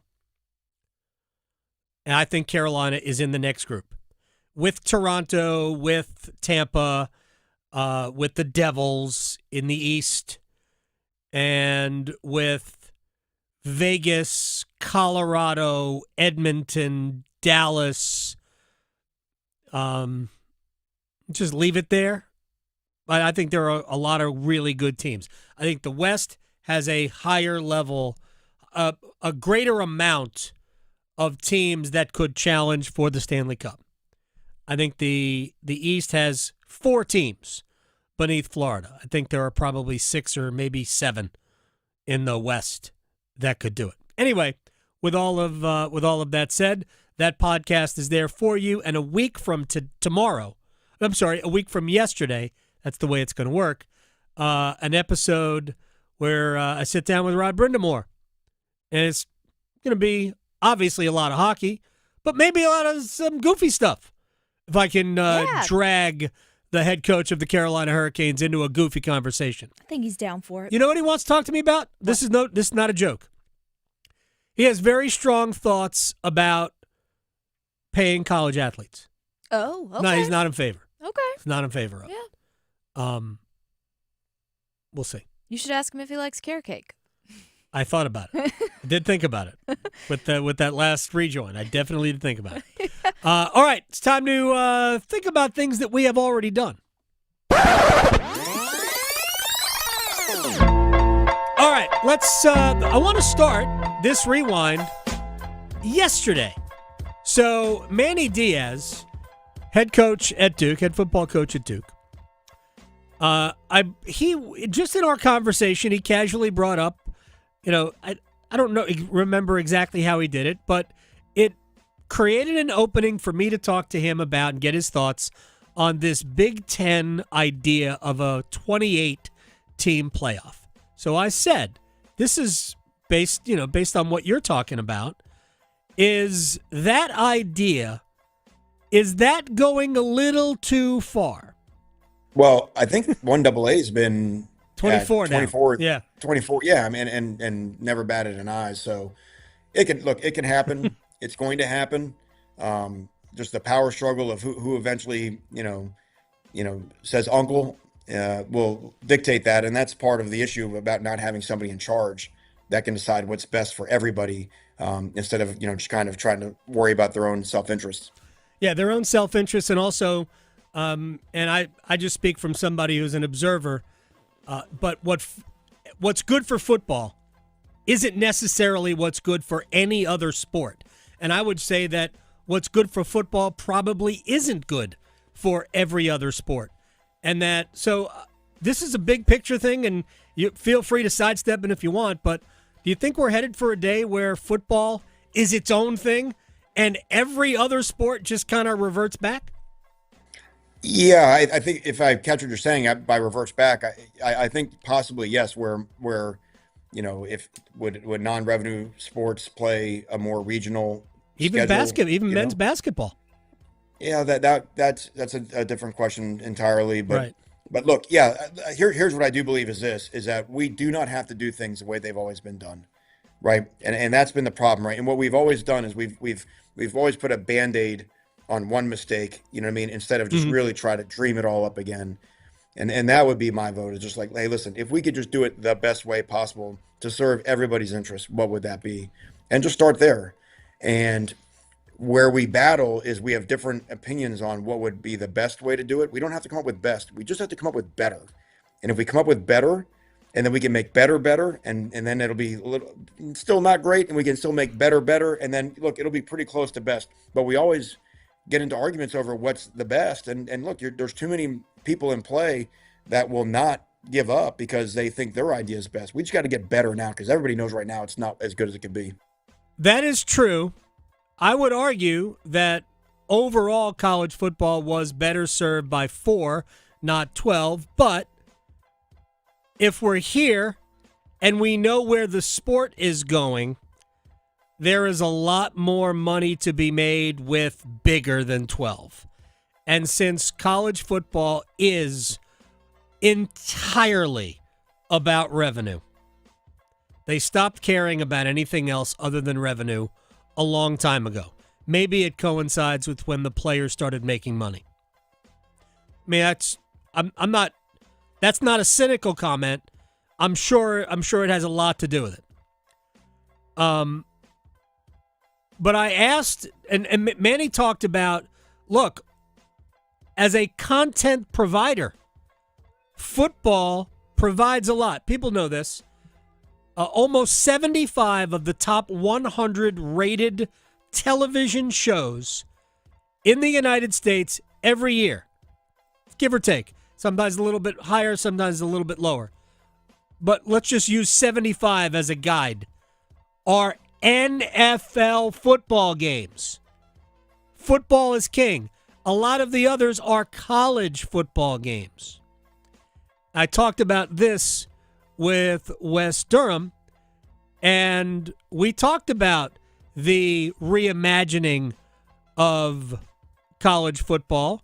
But I thought if that happens, let them go crazy, but you got to admit that the players are employees. Yeah, I mean, that's the way I look at it. In that, can you hear me, by the way? Yeah, absolutely. Okay. I think 29 is going to be the start of the next line of volatility, 28, 29. Yeah. By then, I am hopeful that we're going to have some concrete leadership to help govern the space, of which we have none now. Yeah. And I give you Michigan as the latest example. But that is, and the thing that more than, I got to be honest with you, Adam, the thing that I'm more discouraged about is nobody wants to look at the full process. They only want to look at the end game. Right. And the end game being the CFP or the NCAA basketball tournament. The NCAA basketball tournament situation was nothing but a chance move by the National Collegiate Athletic Association to see if they couldn't heavy up on the television rights holders to pay them more money to create revenue, right? And quite frankly, the TV rights holders are not going to go for it. They proved that. Right. And the other part is this too, and I'm going to dispel this rumor only because I think it's out there. The Masters does not dictate college basketball. Okay. But CBS has they have millions of dollars of reason to want to show the Masters, and it's proven itself every year. Yeah. We could play college basketball while the Masters is going on. It just wouldn't be on CBS. Right. And by the way, we have had a national championship game and a Final Four 3 times in the last 6 years and 4 in the last 8 on TNT and TBS, not on CBS. Right. Okay? So while everybody's up in their arms, oh, we can't have basketball after the Masters. Yes, you can. You just don't show it on CBS while the Masters is going on. That's fine. But we're losing. That's what I mean by the football thing, too. People say, well, we can't start the football season in mid-August. Why not? Right. Well, you know, one of the arguments is that it's too hot. I'm like, have you been in Georgia in October or September? It's hot. It's hot then, or too. Or Stanford in September where there's no AC in the press box. Oh, really? Okay. No AC in the press box. Anyway, that being said, if we're going to do all this and take this to the next level, we've got to get beyond the box of, well, college football. I mean, come on. It has to start late. No, it doesn't. In fact, if you're the college football game, I believe in 2029 or 2030, the National Football League is going to go to 18 games in 20 weeks. That's my opinion. Okay? I also am of the belief that every team is going to play an international game when it happens. There'll be 16 international games every year at various and sundry times in far-begotten ports of call from places we don't even know that the NFL will go play worldwide. Why? Because they can. Yeah. And people will watch. If we back the college football season up to where they play 2-3 weeks uncontested against the National Football League, is that a bad problem? I don't think so. I don't believe that is a bad problem for college football. In fact, I think it actually might be a hell of an idea. Look at how good next weekend is to open the college football season. Coast to coast. Yeah. Right? Tons of great games. Hey, and we could do 3 weeks of that crap. Yeah, the first right? 3 weeks of the season, for the most part, are where the best non-conference games are that don't involve Notre Dame because they're one giant non-conference game. But the first 3 weeks are where we have them. Yeah. I mean, to me, it makes too much sense to back it up into August. People crave the product. Yeah. Well, right 5 now million people watch the Bears and the Bills Sunday night. Oh, 5 million. That's awesome. Right.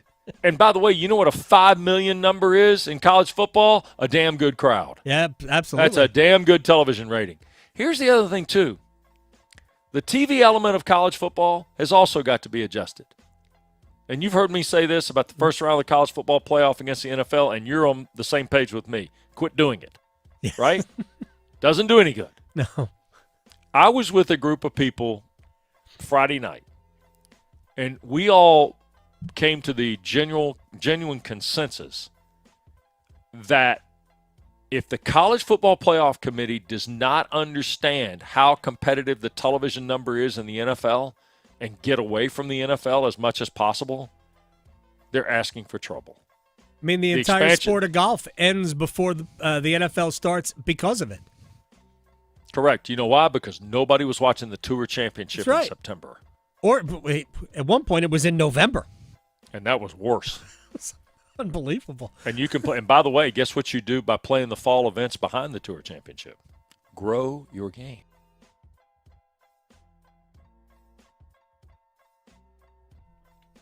I was mesmerized Yeah. by Wes Durham. You get Wes started on a television conversation. Oh, yeah. And you can go. You can do a deep dive. Here's the thing. Like just to get into the dollars of it. If you added up the annual take for each of the major conferences from TV each year, I'm not exactly sure what the number would be, but it would probably be around, let's say $3 billion. 4 major conferences now. Probably be around $3 billion. Just, I'm ballparking it. I might be $500 million off either way. If you don't think that number wouldn't go up, if they decided to pool resources and do their own thing. Football is its own animal, and there are 60 football teams playing at the highest level. If you don't think that money would go up, go north, then you're just not paying attention to Americans' love of the sport of football. We don't have to get into why. We don't have to get into whether or not it's like is it that much better? It's not that much better than any other sport, but as a TV product, it's amazing. Yeah, it's a great sport. I'm not in any way knocking it at all. I'm just saying, if they did that, everybody would make more money. What's interesting is that the SEC and the Big Ten right now are very much in love with being the biggest, most important fish. And all of these discussions ultimately come back to one, the other, or both enjoying flexing their muscle. So the SEC doesn't want to give up their control of it. The Big Ten, financially, doesn't want to give up control of it. They like that power. It is, in many ways, a power grab. There's no way you could tell the University of Tennessee, you pull in $75 million from the SEC, but if we did this, you would get $100 million just from football. They're like, the SEC would look at it, it's like, nope, can't do it. Just because Clemson would get the same. They don't want that. They like the power. There are so many similarities to college football and what's going on just in real life that it's too similar to what's going on in real life. It would be great. And I don't say this, like, if football just did their own thing, that would be awesome for football. Wouldn't have to worry about the impact on basketball. We could go back to manageable conference sizes. The Pac-12 could actually be the Pac-12 again. And it would just look a lot more sane. So the American Conference wouldn't be in 3 different time zones. So the ACC wouldn't be bi-coastal. What? Why? Why is it? It wouldn't have to be. I mean, you could argue it doesn't have to be now.